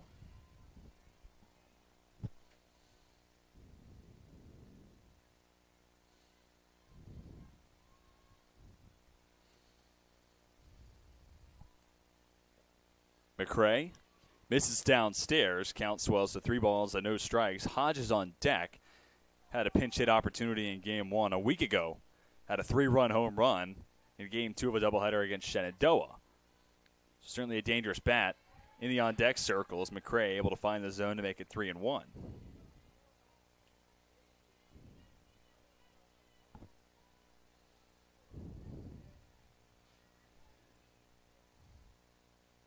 McCray fires, same pitch, same spot, gets the same result. Now with 3-2 count, McCray a pitch away from a 1-2-3 start to her afternoon.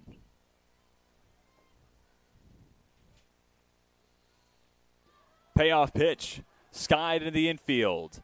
Over at second, the catch is made by Nelson for the final out to the inning. 1-2-3, Lynchburg goes down in order at the hands of Maggie McCray. We've made it through the first inning of action. We'll step aside and come back with the top of the second. Scoreless between Ferrum and Lynchburg.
Top of the second, still looking for our first run in a battle between the Hornets and the Panthers. Lynchburg takes Game 1.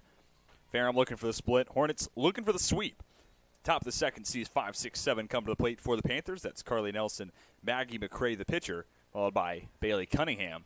Sent to third, picked up by Walter, who's been very active in the early goings. Retires Nelson for out number 1.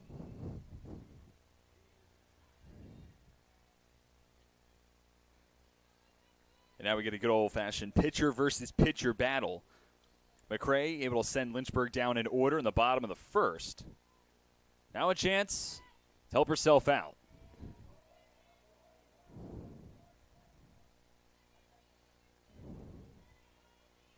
More on Walter.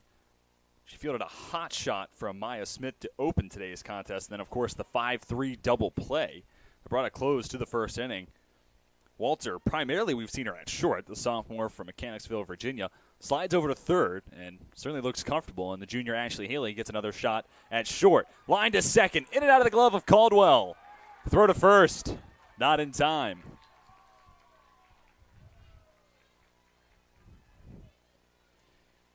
Second, make it third base runner of the game for Ferrum, and it goes down as the first error in Game 2 to go against Lynchburg. The Hornets and the Panthers each had 3 errors in Game 1. So McCray's on at first. Bailey Cunningham to the plate. Hitting the 6th spot last game. Went 1 for 3 with a run driven in. First at-bat against Sparandeo starts with a pitch missing low.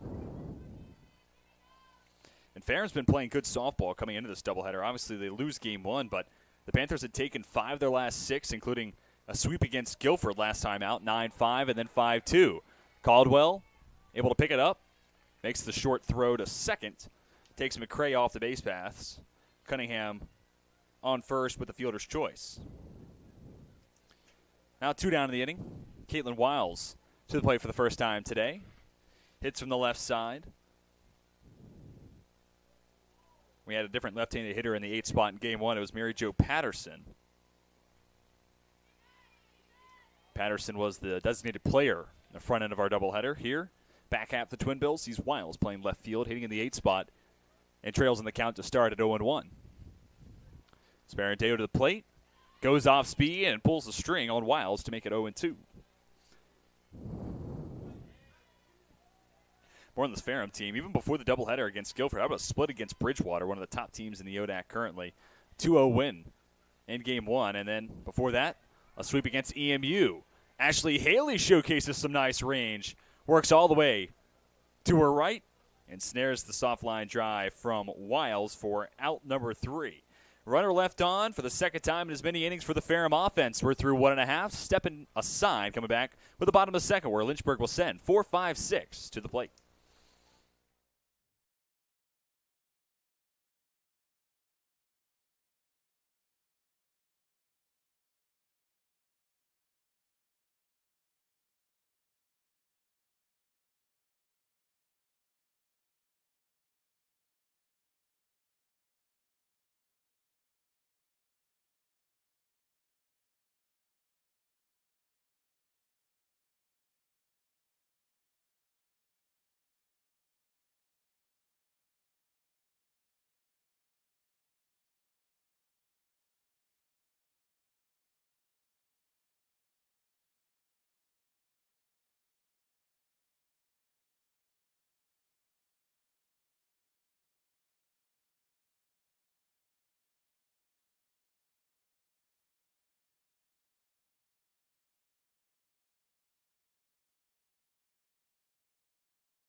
Bottom of the second inning, it's Bree Hodges to lead things off as we look for our first run in Game 2 of a doubleheader between the Hornets and the Panthers. Should note, Ferrum had a solid crowd built up right here on the right field line due to the Ferrum track and field team. Really appreciate the support from fellow Panthers, as obviously the Dennis Craddock Coaches Classic is happening right now and heading towards its final event. It's been a fun afternoon, our second home track and field event of the season. We have ODACs 2 weeks away, and excited to bring that to your screens.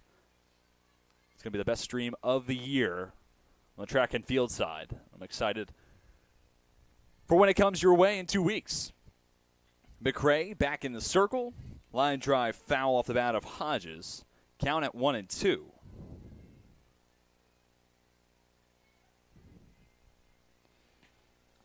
Hodges had a couple of ABs in front end of our doubleheader. Drew a walk. Came around to score the first time up, then struck out.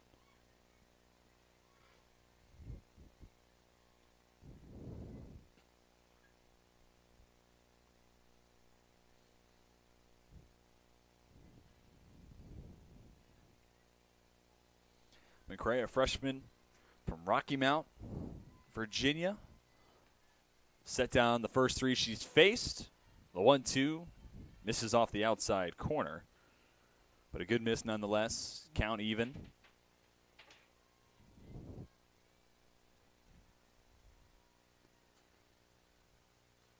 Righty to the plate, led her high and sent foul up the left field line. Hodges made some loud contact. Now looking to put it between the lines somewhere. More on McRae. Most recent appearance for the right-hander. Handful of games back. Here McRae misses up and away.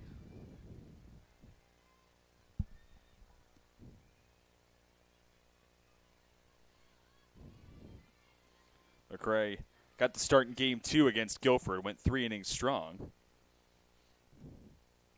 Did surrender a pair of earned runs. It was 4 walks to 3 strikeouts. Before that, got the start in the 12-0 loss in Game 2 against Bridgewater. 4 strikeouts to 1 walk, and the reason I mentioned despite 6 earned runs, or 6 runs allowed, 2 of which were earned. Tougher day there for McRae as Hodges sends us to right. The throw to first is not in time, coming from Widener. But for McRae, an encouraging strikeout to walk ratio despite how that Bridgewater Game 2 game turned out. And then against Guilford, more walks than strikeouts. Again, something we just got to have to monitor throughout this contest. Hodges becomes the first base runner of the afternoon in Game 2 for Lynchburg, that is. Carly Cundiff to the plate as the designated player here in Game 2. Shows bunt. Pulls back. Count starts at 1-0.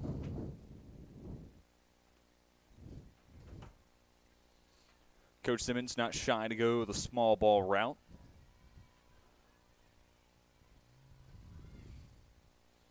Bunted back to the mound. McCray with just one play to make. Errant throw. It short hops. Carly Nelson covering the bag at first, I beg your pardon. Nelson coming over from second. First error in Game 2 for Ferrum. Again, both teams had 3 fielding miscues in Game 1. So Hodges up to second. Cundiff aboard via the E1.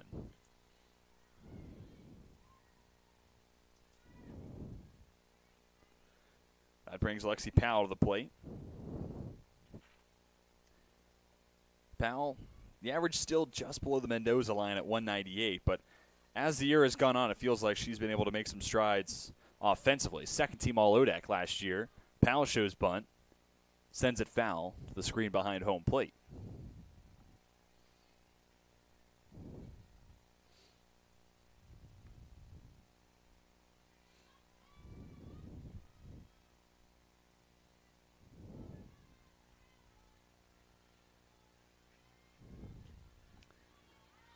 Powell again tries to get the bunt down, unable to do just that.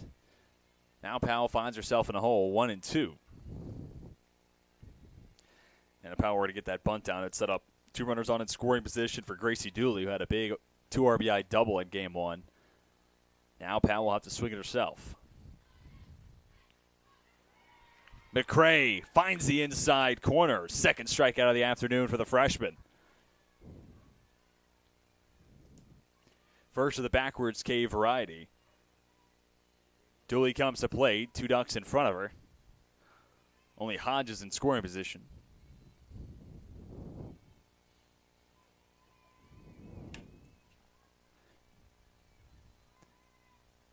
First pitch of the AB. Misses high and away. As noted, it was a big RBI double. Her first time up. Dooley then went down looking. Her second time to the plate. When it comes into the doubleheader, third best team batting average at 380. That trails Sophie Tully at 406, Anna Grace Terrell at 410. Terrell not in the lineup card here in Game 2.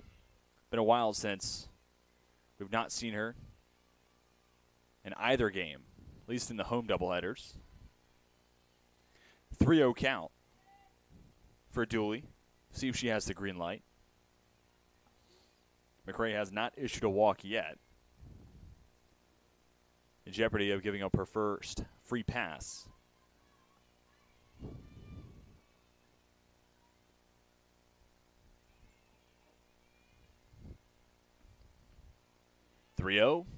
At the letters to make it 3-1.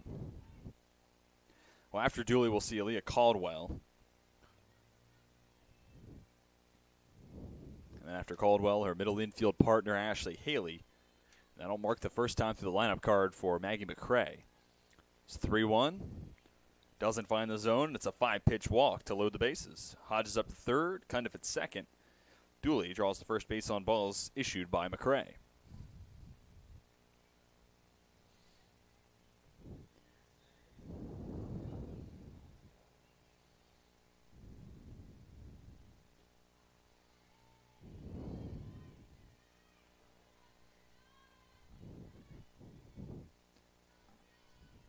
Oh, 1 count to start to Caldwell. Beautiful day for softball here in Lynchburg. About 79 degrees outside. Rather windy day, right around 13 miles an hour. As it stands right now, no gusts. We have seen the wind blowing, they call it in from right center. But it's been swirling pretty much all afternoon long here in the Hill City. Sent to third. The throw goes to the plate in time. And a throw up the first baseline. Not going to retire Caldwell. 5-2 fielder's choice. Takes Hodges off the base paths. Cundiff, Dooley both advance. And now it's Leah Caldwell on at first. Well played, both by McCray and the Ferrum infield. McCray trying to pitch low in the zone, try to get that ground ball out. And it's Cunningham making a strong throw to Tritt, covering the plate.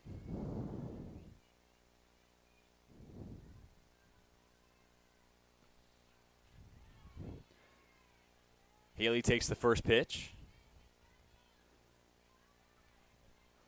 Looking to break through our scoring in game 2.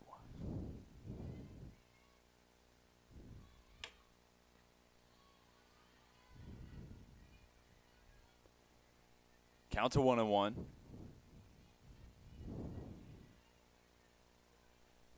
Haley's looked really comfortable at short this afternoon.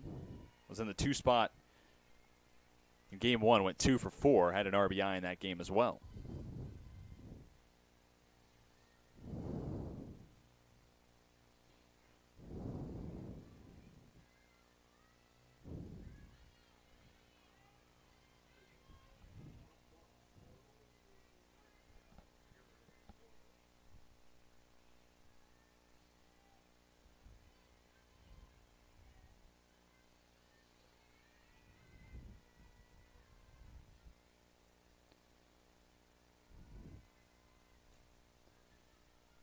Left side of the infield, laying out. Weaver gets a glove on it. Throw to the plate, not in time. Now a throw to third, also not in time. Toss to second. Stop me if you've heard it before. Not in time. Lynchburg does indeed strike first. 2 will score as Cundiff is the first to touch the plate. Then it's Dooley to make it 2-0 Lynchburg. Caldwell up to third. Haley stands at second. And it'll be a 2 RBI single for Ashley Haley.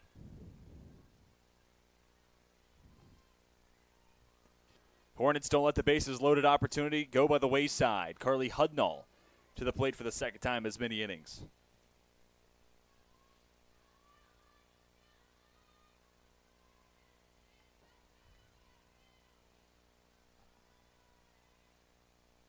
Slapped out towards left, ranging towards the line. It'll go foul. Kayla Wiles, good hustle. Watches it become strike 1 to Hudnall.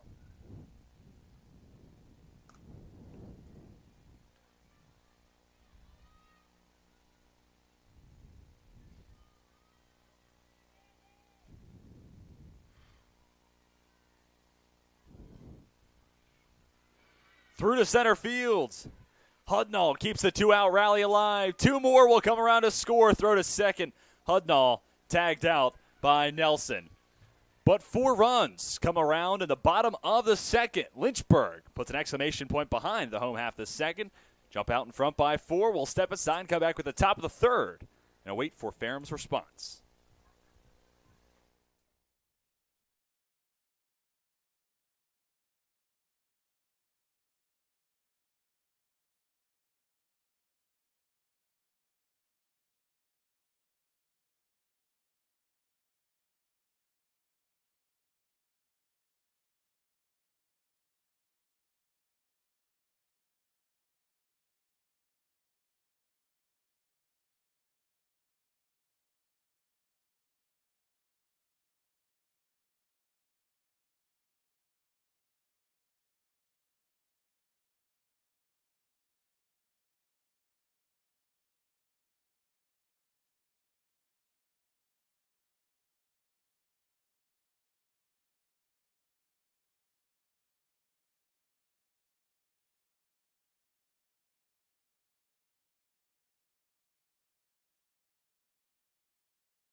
Top of the third inning. Lynchburg able to plate 4 last half inning.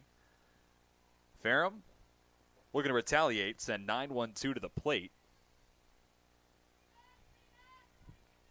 Cassie Widener to lead things off. In the top of the order with Maya Smith and Ariel Ure. Run support to the back of Angela Sparandeo. And it's interesting.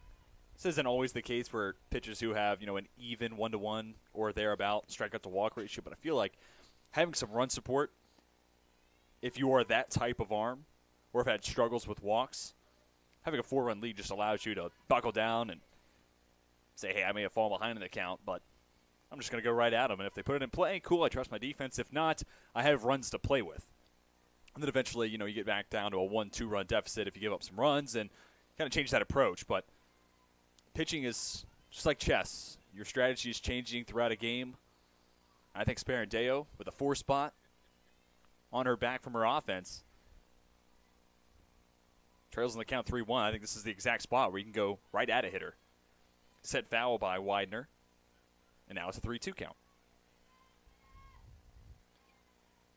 Sparandeo, a junior from Glen Allen, Virginia, went to Deep Run High School. Right around 2 hours away from Lynchburg. Payoff pitch, cut on a miss. Hudnall applies the tag. Really nice pitch sequence there from Sparandeo. She goes something hard on 3-1, gets the foul ball onto the screen, and then lays off the off-speed pitch, evades the bat of Widener, and it turns in to strikeout number 1 of the day for Sparandeo. Now full time through the lineup card. 1 walk to 1 strikeout and 1 hit allowed by Sparandeo. First pitch swinging, fly to center. It hangs up for a while. Hodges settles underneath it, and Smith down for out number 2.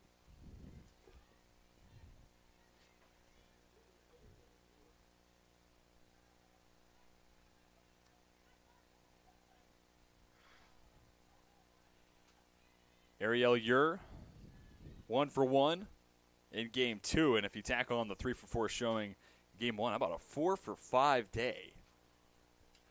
All with 2 runs scored to go with it.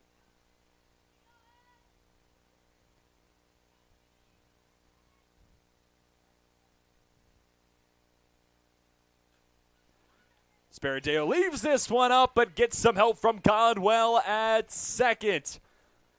Hit hard by Ure. Caldwell ranges to her left and snags the missile to complete a 1-2-3. Top of the third, tossed by Angela Sparandeo. We're through 2.5. Stepping aside, coming back with the home half the third. Lynchburg ahead 4-0.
Addison Walter will lead things off for Lynchburg. Then it's Sophie Tully, Bree Hodges, and if any reach, Carly Cundiff will hit 4th this inning. Walter 0 for 1, struck out her first time up. Maggie McCray looking for a bounce-back frame after issuing 4 runs last inning, all of which are earned. There was an error that inning, but as an E1, it's still charged to the pitcher.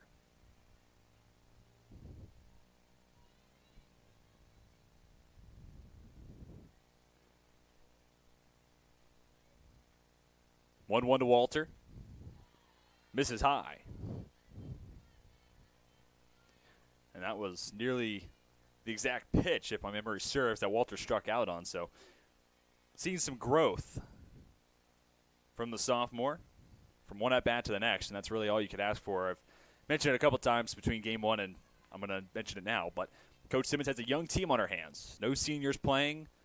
You really look at players like Cundiff and Tully, who are juniors who have an extensive amount of playing time as the true outspoken leaders, and then also a ton of credit to coaching staff. You're talking about a former player with Danielle Powell, obviously her two younger sisters on the roster, but then also Kaylee Hugate, Michelle Lehan, not far removed from their playing days, donning the red and white. And they kind of serve as that senior class, an extension of Coach Simmons in a lot of ways. Walter aboard via the walk. Welcome start to the bottom of the third for Lynchburg. Second walk issued by McCray. Lynchburg was able to send 7 to the plate last inning. It could have been more if not for Carly Hudnall being thrown out after picking up a 2 RBI single, trying to advance to second on the throw to the plate. Tully chases letter high pitch to start the at-bat. Hornet first baseman popped out to second. Her first time up.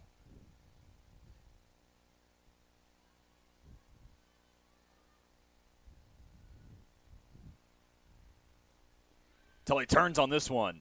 Hit hard to left field. On a hop, it finds Wiles. Fourth hit of the game already for Lynchburg. Tully now 1 for 2 and sends Walter up to second.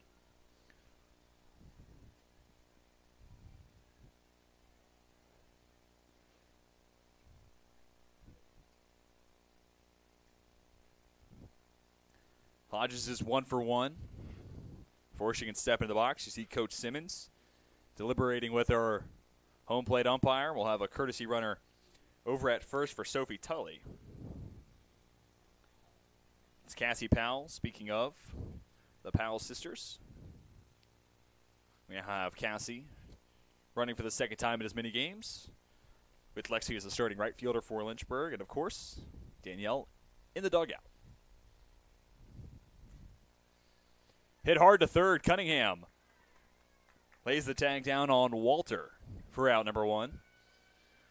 Powell advances to second. Hodges now aboard via the fielder's choice.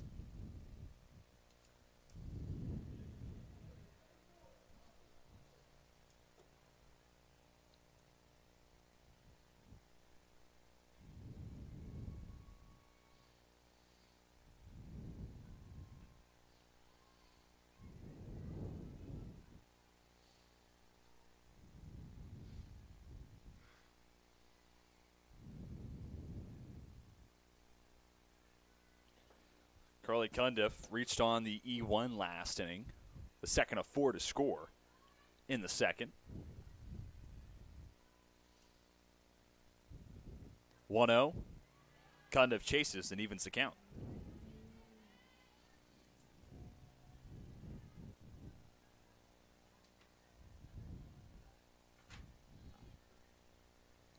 Lynchburg with a chance to pick up their first home series sweep. And an opportunity to improve to 9-7 at home. This is the home series finale. As Cundiff takes one too far inside for McCray. The hit batter loads the bases. It's also a big day for Lynchburg softball with First Responders Appreciation Day this afternoon for our doubleheader. Which, of course, I mean, we've all really seen the work that those people and those individuals do in the course of, the COVID-19 pandemic. A lot of people will look to those who work in the medical field, nurses, doctors, et cetera, et cetera. But all in all, each and every first responder, you can't enjoy things like Saturday afternoon softball without some of the work that you do. So thank you if you're watching from home. Myself, the LHSN staff, the Lynchburg softball team, greatly appreciate all that you do for our communities.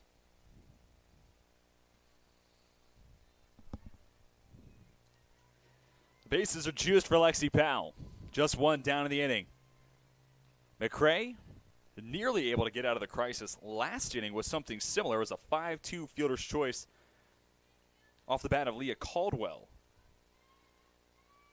And that was the second out of the inning, but with 2 down, Ashley Haley, then Carly Hudnall had 2 RBI base knocks each. And is history going to repeat itself? We'll find out. Popped up. Just enough real estate for Cunningham to make the grab in front of the dugout. But how about some heads-up base running? Casey Powell notices no one's got an eye on her. The catcher was giving chase the pop-up in foul territory, and Powell touches home plate. Lynchburg. Do you call it a sac fly? I guess you do. Powell scores, RBI, goes to her sister Lexi, and Lynchburg leads 5-0.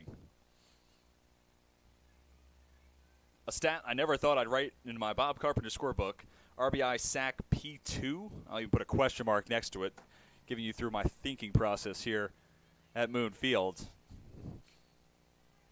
Cassie Powell scores at a pop-up from Lexi Powell. I thought that was the most bizarre part of that play.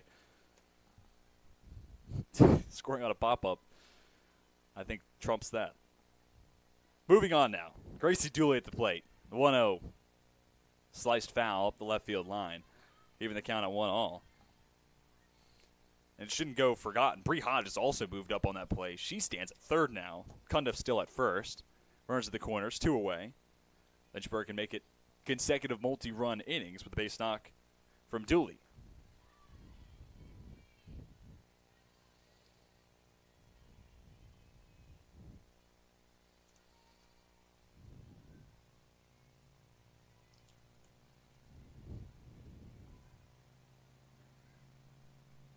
Fouled off, back to the screen. That puts 2s across the scoreboard with the 2-2 count and 2 away. See Coach Simmons up the third base line. She'll call for a conference. Carly Cundiff.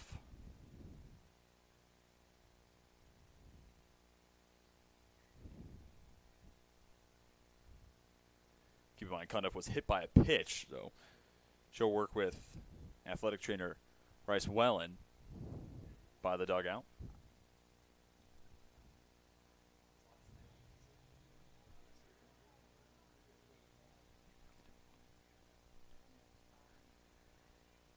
So we'll have a courtesy runner on at first. This is Skylar Sams with the honors. Hope that Cundiff is okay. Aided by the fact that she's the designated player, so she's not having to go right back out there. And it looks like it's the left hand that might be being worked on. You know, keep in mind, that's her glove hand. So nice that she's the designated player and not expected to go play the hot corner. Next half inning. Wild pitch. Another run scores. Hodges slides in safely. Unforced error from McCray makes it 6-0.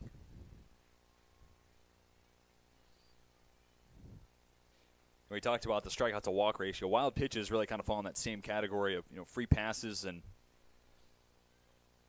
helping out the offense as opposed to having them earn runners on and moving up, one base at a time. So now the Panthers, a 6-run deficit. Dooley watches this pitch, low and away. And the inning continues for Lynchburg. Sams had already moved up to second off the wild pitch.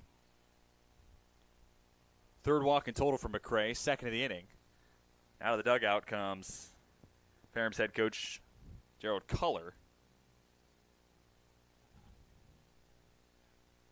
Hired in 2012 as an assistant coach for this team, elevated to the head coach July 2015. No pitching change. Coach Culler just looking to settle down his starter. Get through the inning. Just 2 runs charged against McCray. 2 Ducks still on the pond, 2 down in the inning.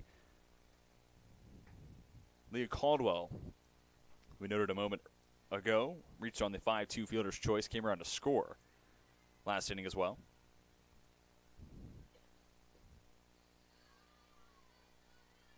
McCray misses low and inside. Caldwell gets back-to-back starts at second. 0 for 2 at the plate in game 1. Over 1 so far in game 2. But ahead in the count now, 2 balls, no strikes.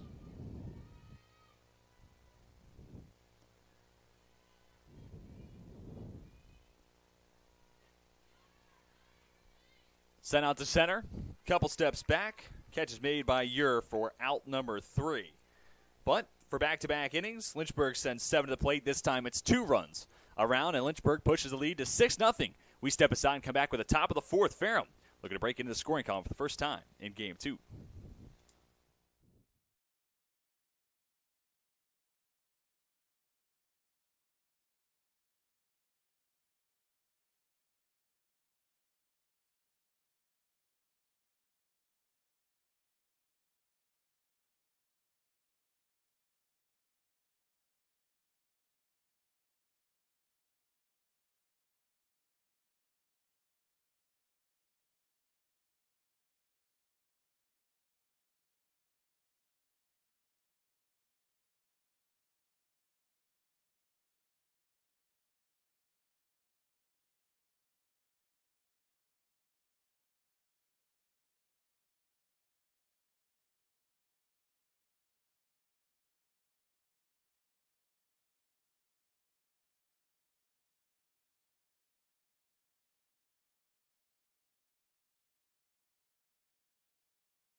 Six nothing your score as we head to the top of the 4th inning.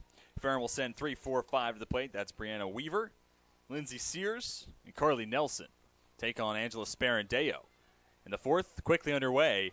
As a grounder sneaks under the glove of Haley. It'll stay in the infield, but Weaver aboard via the E6. Haley had an error in game 1 as well.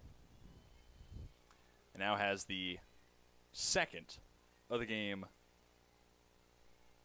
for Lynchburg.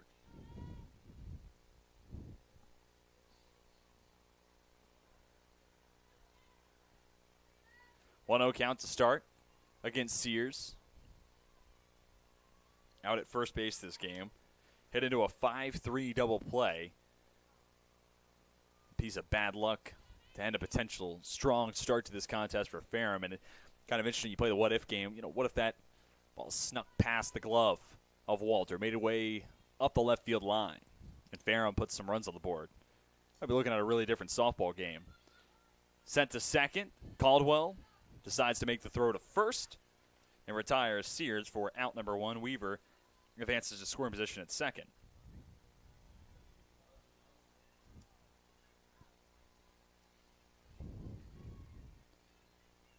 Nelson, 0 for 1 this afternoon.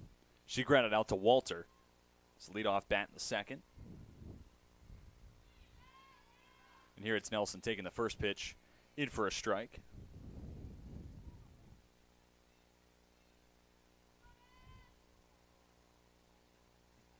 Nelson, a senior from Collinsville, Virginia.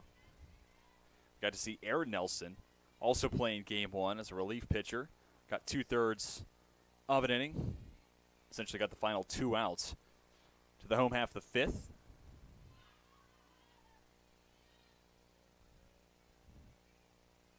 And again, I don't want to assume anything, but about the same height, a year apart, same hometown. A safe conclusion that they're related some way or another. Sparandeo pumps it past Nelson and has her second strikeout of the afternoon. Angela Sparandeo enjoying a nice afternoon so far, about midway through lineup card for a second time. Just 1 walk, 2 strikeouts, only 1 hit issued. Strong beginning to the day for Sparandeo.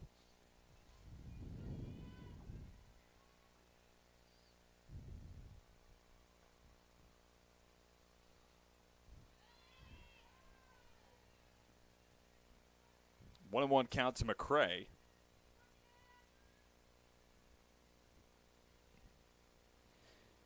Pitcher reached on an E4.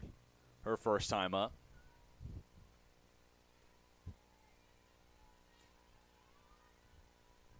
Chance here for McCray to try to help herself out. And there's obviously no 6-run play in the playbook, so to speak. For Ferrum, this starts with, even with 2 outs this inning, just getting runners on, moving them up 1 base at a time, and realistically putting a run on the board 1 inning at a time. As McCray sends this one to the screen. And Ferrum was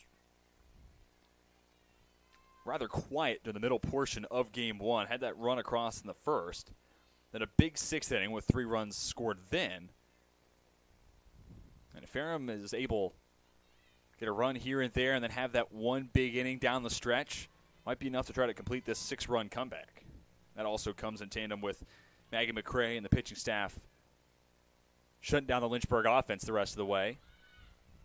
Popped up. Tully will give chase in foul territory. Won't be able to get to it. Sparandeo, 3-2 count with 2 away. Was named the 2021 ODAC All-Tournament team last season.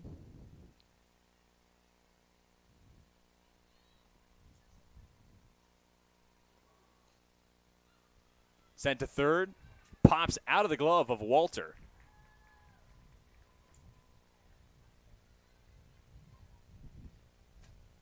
Error number 3 of the game for Lynchburg.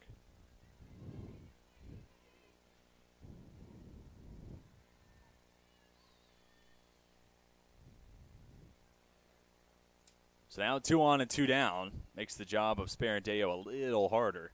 Asking her to toss to at least 1 more hitter this inning.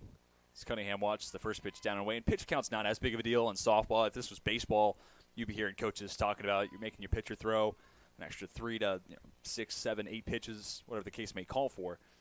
Softball, it's not quite as big a concern, but it's more about thinking the inning might be done to then have to, even if it's only 3 seconds apart, have to refocus yourself, get back on the circle, do it all again. For some people, it's not an issue, but for some, once you turn it off until the next half inning.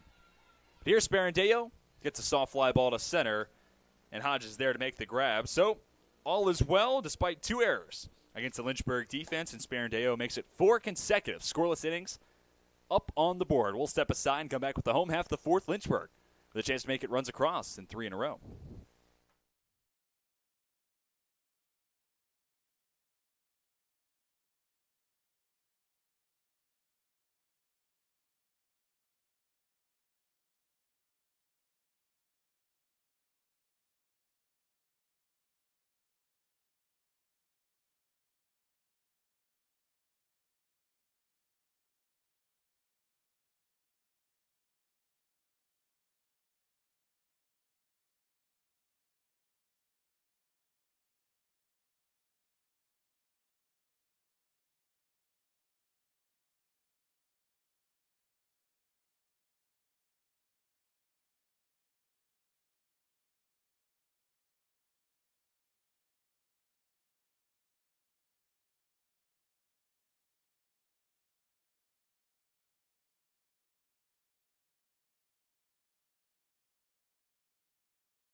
Four runs across in the bottom of the second, 2 more in the third. Lynchburg can make it runs across in 3 consecutive innings. Getting us started in the home half of the 4th is Ashley Haley.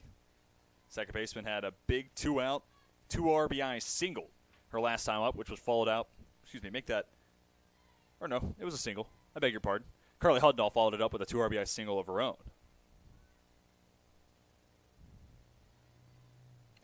And it's still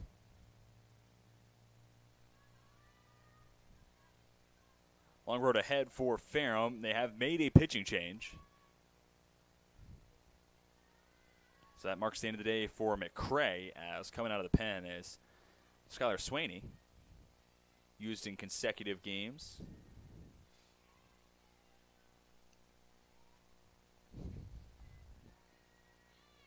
Showing bunt. Sending it foul right around the plate is Haley. Swaney came on and pitched just the bottom of the sixth. And Lynchburg had the bases loaded in that inning. Swaney was able to get through the frame without issuing a run. There was also some errors in that inning, so not to say Swaney put those runners on. Instead, I would say Swaney was able to navigate through a tricky situation. And now, Coach Culler and company looking to have her put up some zeros next to the Lynchburg line, keep the possibilities of a comeback alive, and avoid a sweep at the hands of Lynchburg. 2-2 is down in the dirt. Makes it a 3-2 count for Haley, who will be followed up by the aforementioned Hudnall, then Addison Walter. The line is final for McCray. 3 innings, 4 hits issued, 6 runs, they're all earned. Payoff pitch, slapped to left field. Haley's 2 for 2.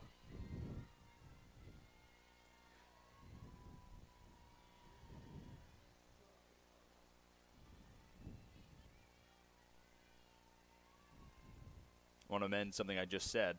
Apologies for all my mistakes today. I promise I'm not normally this sloppy at my job. But 6 runs allowed by McCray. Per the live stats, 2 of which are earned.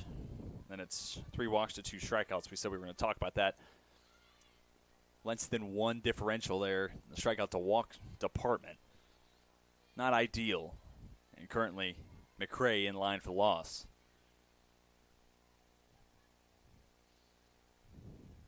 Peter Swaney. Back out of the pen. Heading the count 0-1 to Hudnall. Haley does have good speed at first. Another miss downstairs.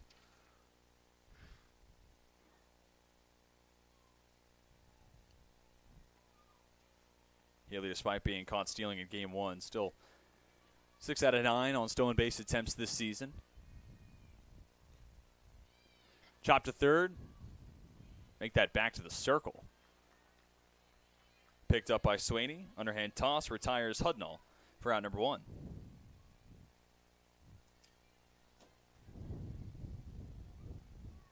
So a runner in scoring position with 1 away for Addison Walter. Hitless on the day. Has struck out. Drew a walker last time up.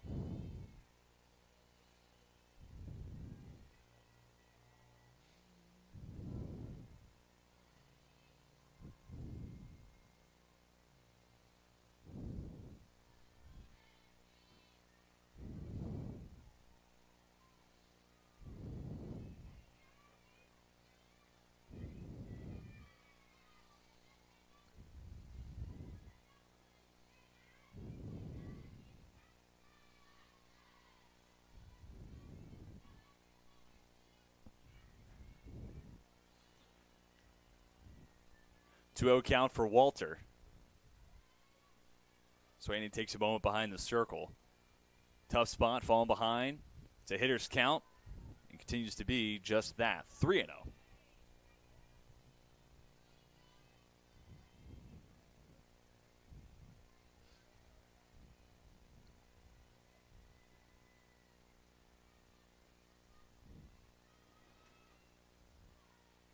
And Swaney leaves it down and outside. 4-pitch walk. Puts 2 runners on now. First free pass issued by Swaney, 4th overall for Ferrum.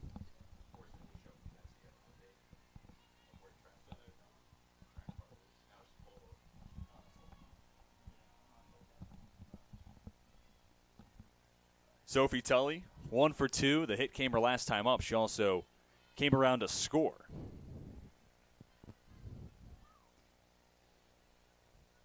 Haley has good speed at second. It makes it to the outfield. May well bring home 7th run of the day for Lynchburg.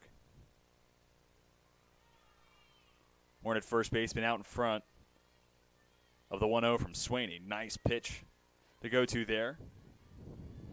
Pulls the string on Tully, especially after you give up a 4-pitch walk. Sometimes it takes a little bit, especially coming out of the pen, or even if you're a starter, getting into a game and finding your command with a certain pitch. So I like the idea of going something soft there to get a strike. Cunningham fields at third, tags the bag, and throws across the infield. Our second 5-3 double play of the game. This one puts a 0 next to the Lynchburg line for the first time since the first inning. Big 0 put up on the board by the Ferrum pitching staff and in specific reliever Skylar Swaney. Made it through 4. Stepping aside, coming back with the top of the 5th. Ferrum will send 8-9-1 to the plate.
Top of the 5th inning. First pitch swinging, laying out. Caldwell makes the throw to first, not in time to retire Caitlin Wiles. Fortunate for the left-handed bat. That was a bang-bang play. You got to think that extra step towards first base came in handy there. However, she gets it. It's the second hit of the game for Ferrum, and the first since all the way back in the first inning when it was Ariel Ure picking up a one-out single. So a strong foot to put forward for Ferrum to open up the 5th inning. First pitch to Widener misses down and outside. The Ferrum right fielder 0 for 1 with a strikeout at the hands of Angela Sparandeo, who you see on your screen. After she retires Widener, it marks the full 2 times to the lineup card.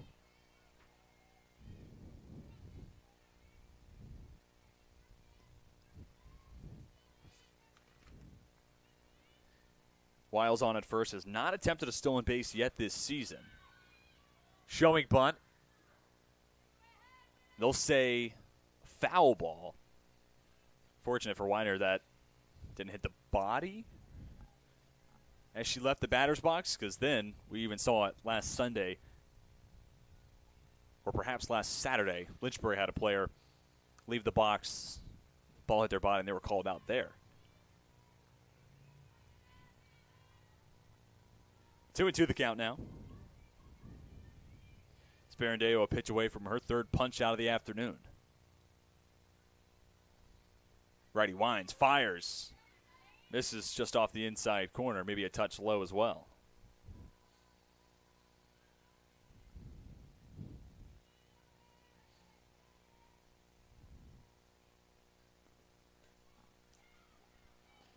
Picked up at short. Throw across her body. Ashley Haley. 6-3 double play. Second to be turned by the Hornets this contest. I don't know which is more impressive, the backhand and throw across the infield from Walter back in the first, or Haley picking it up on the run, tossing it across her body. Somewhere Russell Wilson is smiling at that throw. Base pass cleared, 2 away. The lineup card turns over as Sparandeo takes on Maya Smith, who's 0 for 2 with a ground out and a fly out.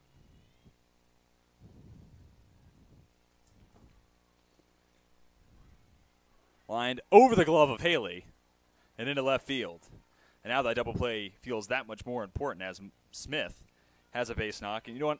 Gave you a football comparison for Smith. That's not really fair. Let's go Carlos Correa. Dude's got a cannon. He can make that type of throw. comparing apples to oranges with the Russell Wilson comp. It's still apples to oranges with baseball, but maybe a little closer. Regardless, my tangent aside, the first pitch to Ure is in for a called strike. Ferrum center fielder 1 for 2. Noted that single back in the first. Last time up, it was a hot shot snagged by Caldwell at second. 0-1. Same pitch, same spot, same result.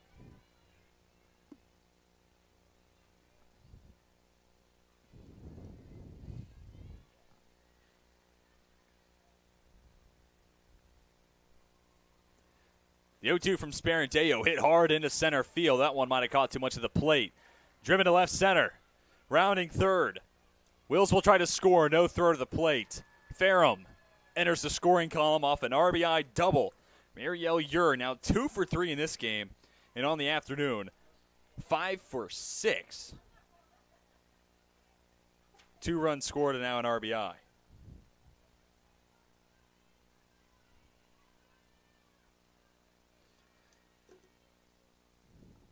Smith scores all the way from first. There's the advantage of having 2 down in the inning. Now the umpires do a little bit of field work up the first base line.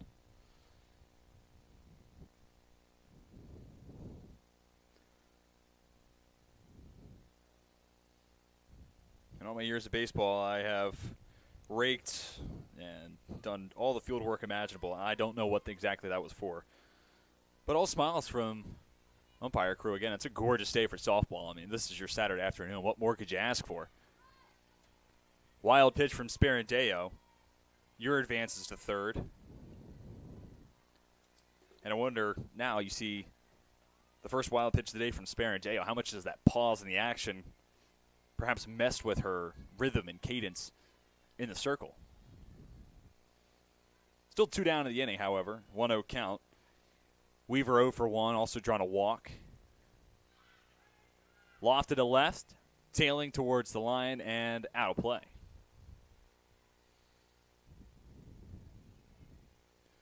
Sparandeo can hold the damage at 1 run across. But it should be noted, as we begin this third time to the lineup card, it starts with a single from Smith and a double from Ure. Getting to see a Sparandeo a third time seemingly brings a lot more comfort for Ferrum at the plate. Which numbers would suggest that? It's a little intuitive, but you're really seeing it come to fruition in the top of the 5th now. 1-2 the count. Sparandeo winds, fires. Misses just below the knees.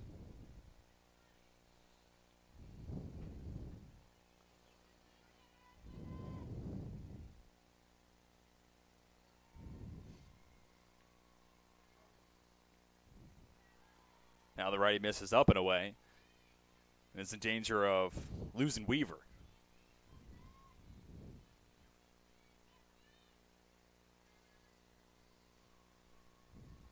Payoff pitch. A called third strike. Weaver down looking. Third strikeout of the day for Angela Sparandeo. Ariel Ure stranded at third, but the Ferrum center fielder also puts the Panthers on the board with an RBI double to left center. 6-1 your score as we step aside and come back at the bottom of the 5th.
Bottom of the fifth inning, Bree Hodges will lead things off for Lynchburg, then be followed by Carly Cundiff and Lexi Powell.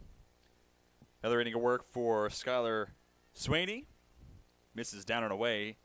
Start up the home half of the fifth. Swaney, a junior from Trinity, North Carolina. Went to Wheatmore High School, Second appearance on the day. Both have come out of the pen. It was just one inning in game one. Already up and over that mark. So we have made it to the bottom of the fifth in game two.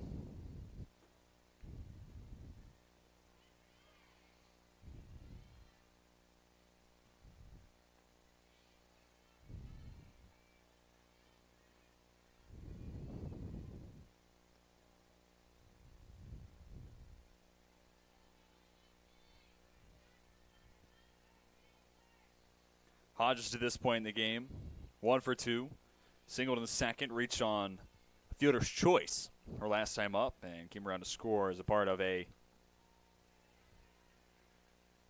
4-run home half, or I beg your pardon, that was in the third. Correction, 2-run home half the third, but Hodges scored in that inning nonetheless. And here, the center fielder draws a walk. Second free pass issued by Swaney.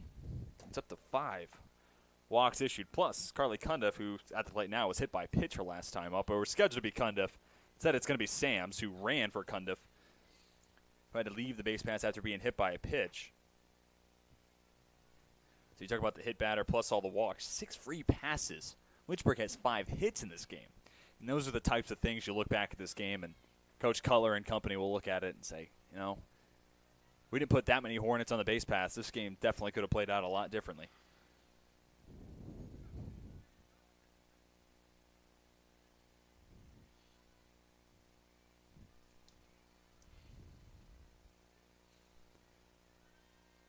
Oh, 2. Dribbled to short. Strong throw coming from Weaver. In time to retire Sams. Hodges does advance up to second, however. Lynchburg held scoreless the bottom of the fourth after plating 6 between the second and third. A chance to get back into the scoring column. And it's an RBI spot for Lexi Powell, who I've been doing this for, call it 8 years, 9 years now. That sack in foul territory that brought home Cassie Powell. Forget about the sister connection. A pop out in foul territory, maybe 5-8 feet away from home plate, is the most bizarre thing I've ever seen between baseball or softball. And then you add on an additional layer. It's Lexi Powell with a sac fly that scores Cassie Powell. World of sports. Sometimes you just can't make this stuff up. And it's a 1-0 count to start here for Lexi Powell. 0 for 1, including that RBI sac fly to the third baseman.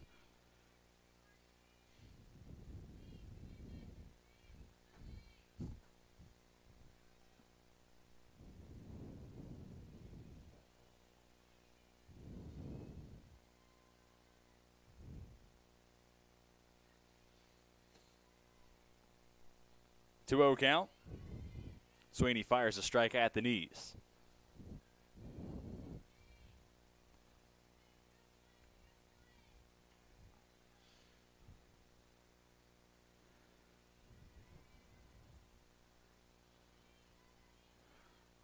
Rolled foul. I do stand correct. This is Jordan Brown getting a pinch hit opportunity for Lexi Powell. Apologies for my delay. Nonetheless, maybe I was just excited to talk again about that tangent. Powell scoring Powell on a pop-up in foul territory. Again, maybe 6 feet away from the plate. Brown swings through the 2-2 and goes down swinging. First strike of the day for Swaney.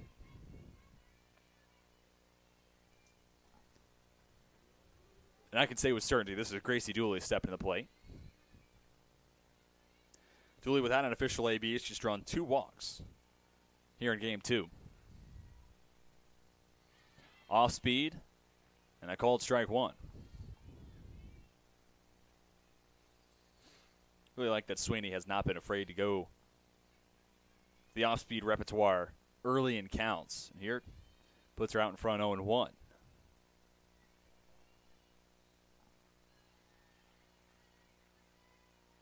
Now missing the zone. Junior has the count even at 1-1. Dooley comes from Bedford, Virginia. Went to Liberty High School. Also a junior. Takes this pitch for a called strike 2.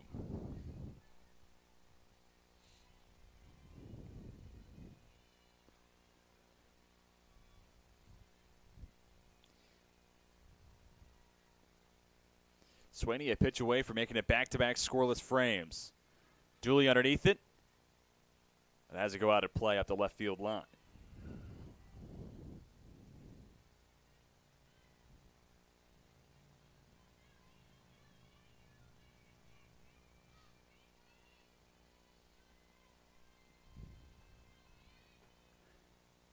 One, two, cut on and missed. Another big 0 put up on the board for Ferrum. Back-to-back scoreless innings, plus a run across in the top of the 5th, intermittent, and Ferrum starting to gather some momentum. We've made it through 5. We'll step aside, come back with the top of the 6th, and see where the momentum takes the Panthers next.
Top of the 6th inning. Ferrum sends 4-5-6 to the plate. Lindsey Sears leads things off. Watches the first pitch, missed down and away. For Sears, it's an 0-for-2 afternoon, at least here in Game 2. Hit into a double play and then grounded out to second her last time up. Game 1, it was a different story, 2-for-3 with 3 ribbies for Sears. Now a 1-1 count.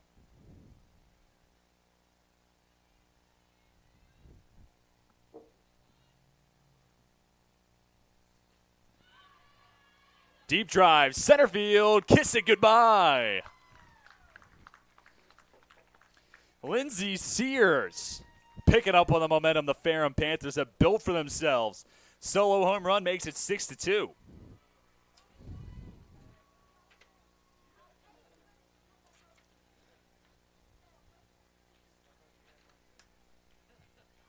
Home run number 4.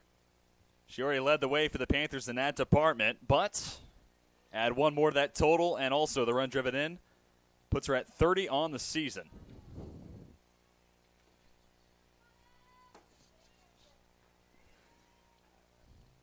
Strong start to the 6th for Ferrum. And talking more about the momentum, you look at putting a 0 next to the Lynchburg line in the bottom of the 4th. That's where it starts. Then you get one run across. Again, it just little by little, and it eventually becomes an immovable force. Grounded to short. Nice play from Haley. Able to retire Nelson for out number 1. But to continue that point, put a 0 up, get a run. Put up another 0 next to the Lynchburg line with a scoreless bottom of the 5th. Next thing you know, you get a solo home run in the top of the 6th. It's a 4-run game. And mind you, it was a 3-run inning for Ferrum on top of the 6th inning. So this team, even earlier today, has put together a late push. If they're able to replicate that with a couple more runs here in the 6th, carried into the 7th, things will continue to get interesting.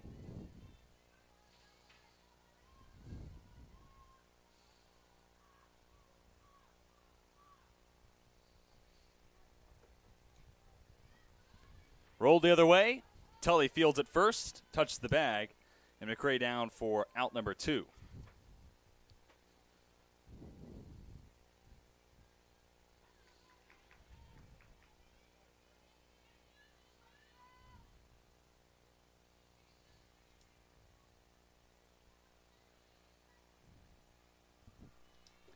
Looking to prolong the top of the 6th, Bailey Cunningham returns to the plate. First pitch is on the outside corner.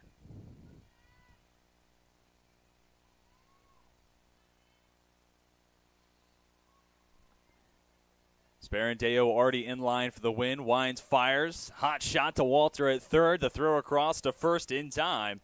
And after issuing the leadoff home run to Lindsey Sears, Sparandeo bounces back in perfect fashion, sets down the next 3 she faces. 6-2 your scores. We made it through 5.5. When we step aside, we return with 8-9-1. Come to the plate for Lynchburg.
On to the bottom of the 6th inning, Leah Caldwell scheduled to lead things off.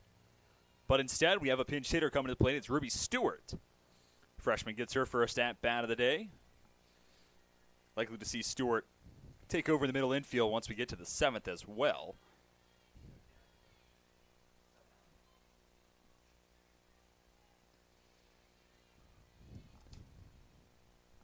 Stewart's scheduled to be followed by Ashley Haley, then Carly Hudnall. Stewart turns on this one. Driven deep to left field. One hop, and it finds the Hornets logo on the wall. Welcome to the game, Ruby Stewart. Leadoff double. Lynchburg looks for insurance in the bottom of the 6th. The Hornets have been held scoreless in back-to-back innings. And after Ferrum plates runs in the 5th and 6th, it's now just a 4-run lead for Lynchburg. Chance to get some insurance before we head to the top of the 7th. Haley's 2 for 2 here in game 2. 2 RBI single in the 2nd, then a base knock in the 4th. First pitch swinging, up and over the head of Nelson in into center field. Throw to the plate, not in time to catch Stewart. Haley moves up to second on the throw. 3rd hit of the game and 3rd ribby of the contest for Ashley Haley and Lynchburg. Makes the lead grow to 5.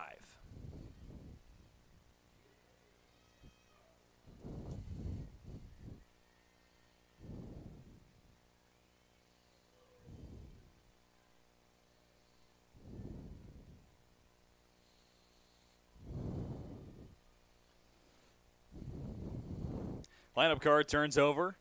Hudnall sends it to second. Underhand toss from Nelson. In time to retire Hudnall, but a productive out as Ashley Haley moves up to 3rd. While we're talking about it, don't want to jump ahead of myself, but say the game were to end right now, Ashley Haley, your LHSN player of the 2 games, if you want to branch it out that far. Game 1 goes 2 for 4 with a ribby. Game 2, 3 for 3 with 3 RBIs.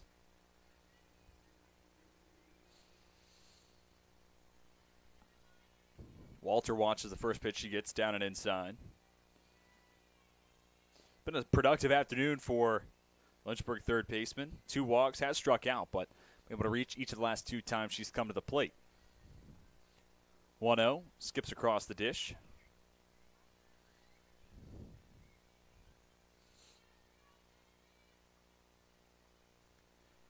Get a look at the Lynchburg dugout. I know spirits are certainly high as the Hornets are in line for the first home doubleheader sweep of the season. And we'll test my memory here. It was splits against Methodist, William Peace, Averett, Bridgewater, Roanoke, Shenandoah, and there is one I'm omitting from that grouping.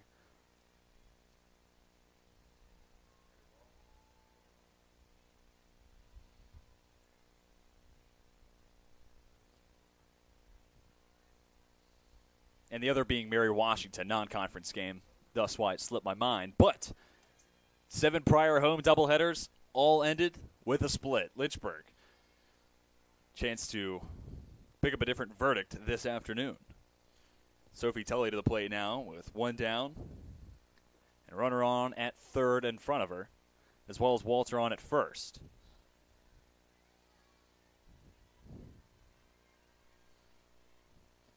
Now 3 consecutive plate appearances where Walter's drawn a walk. And talking about a sophomore kind of growing one at-bat at a time, and that type of patience goes a long way. And really, players like Tully kind of encapsulate. Once you gain that patience and plate discipline, you can do some great things at the plate. And here it's Tully, the fly ball to left, being a productive out, case in point, being fundamental. And it's an RBI sac fly for Tully, bringing home Ashley Haley, and Lynchburg now leads 8-2. Walter also advances on the play. She's now at second.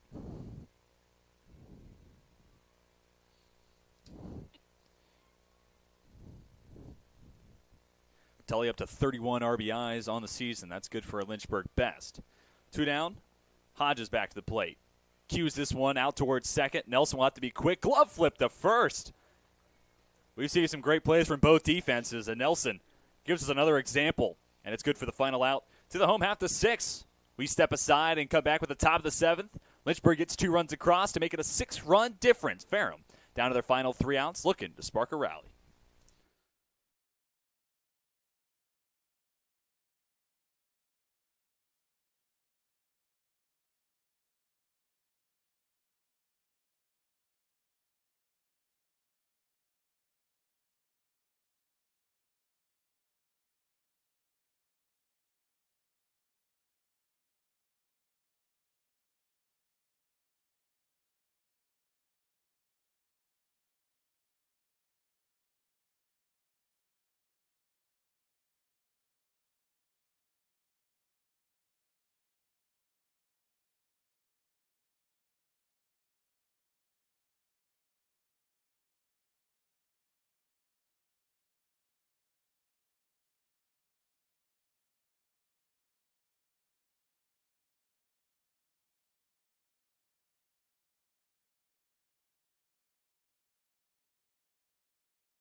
Angela Sparandeo out for the 7th. Searching for her 2nd complete game of the season, a potential win number 3. Starts the 7th by taking on Caitlin Wiles. Then it's scheduled to be Cassie Widener and Maya Smith. As Ferrum down to their final 3 outs of the game. The 1-0 off the inside corner. Hitters count 2 balls and no strikes. Wiles picked up a base knock her last time up. And it's 1 for 2 here in game 2.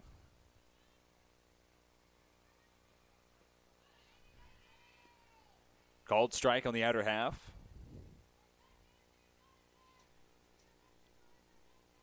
A win for Lynchburg would move the Hornets to 21-17 on the season, but really important nugget of that would be an 11-5 conference record. That'd be a sweep against a team who Ferrum entered this doubleheader 9-3 in conference play. This was no quote-unquote easy doubleheader to try to sweep. This had a lot of conference implications.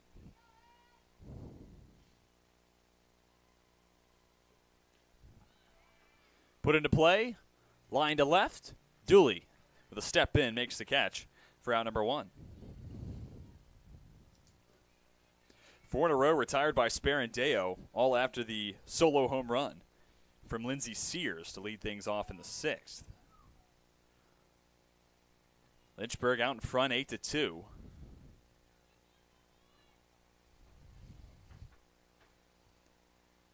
Widener to the plate. Watches the first pitch downstairs.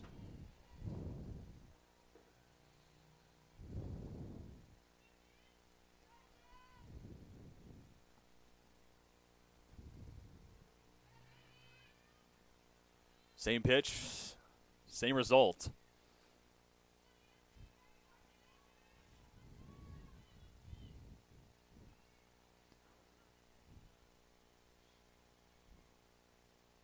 Widener watches this pitch.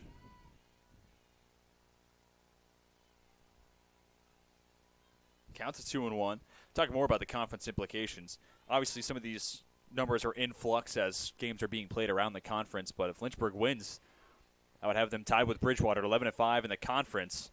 That'd be good for tied for third place spot in the conference standings. Widener grounds out to third. 5 in a row retired by Sparandeo. And Ferrum down to their final out.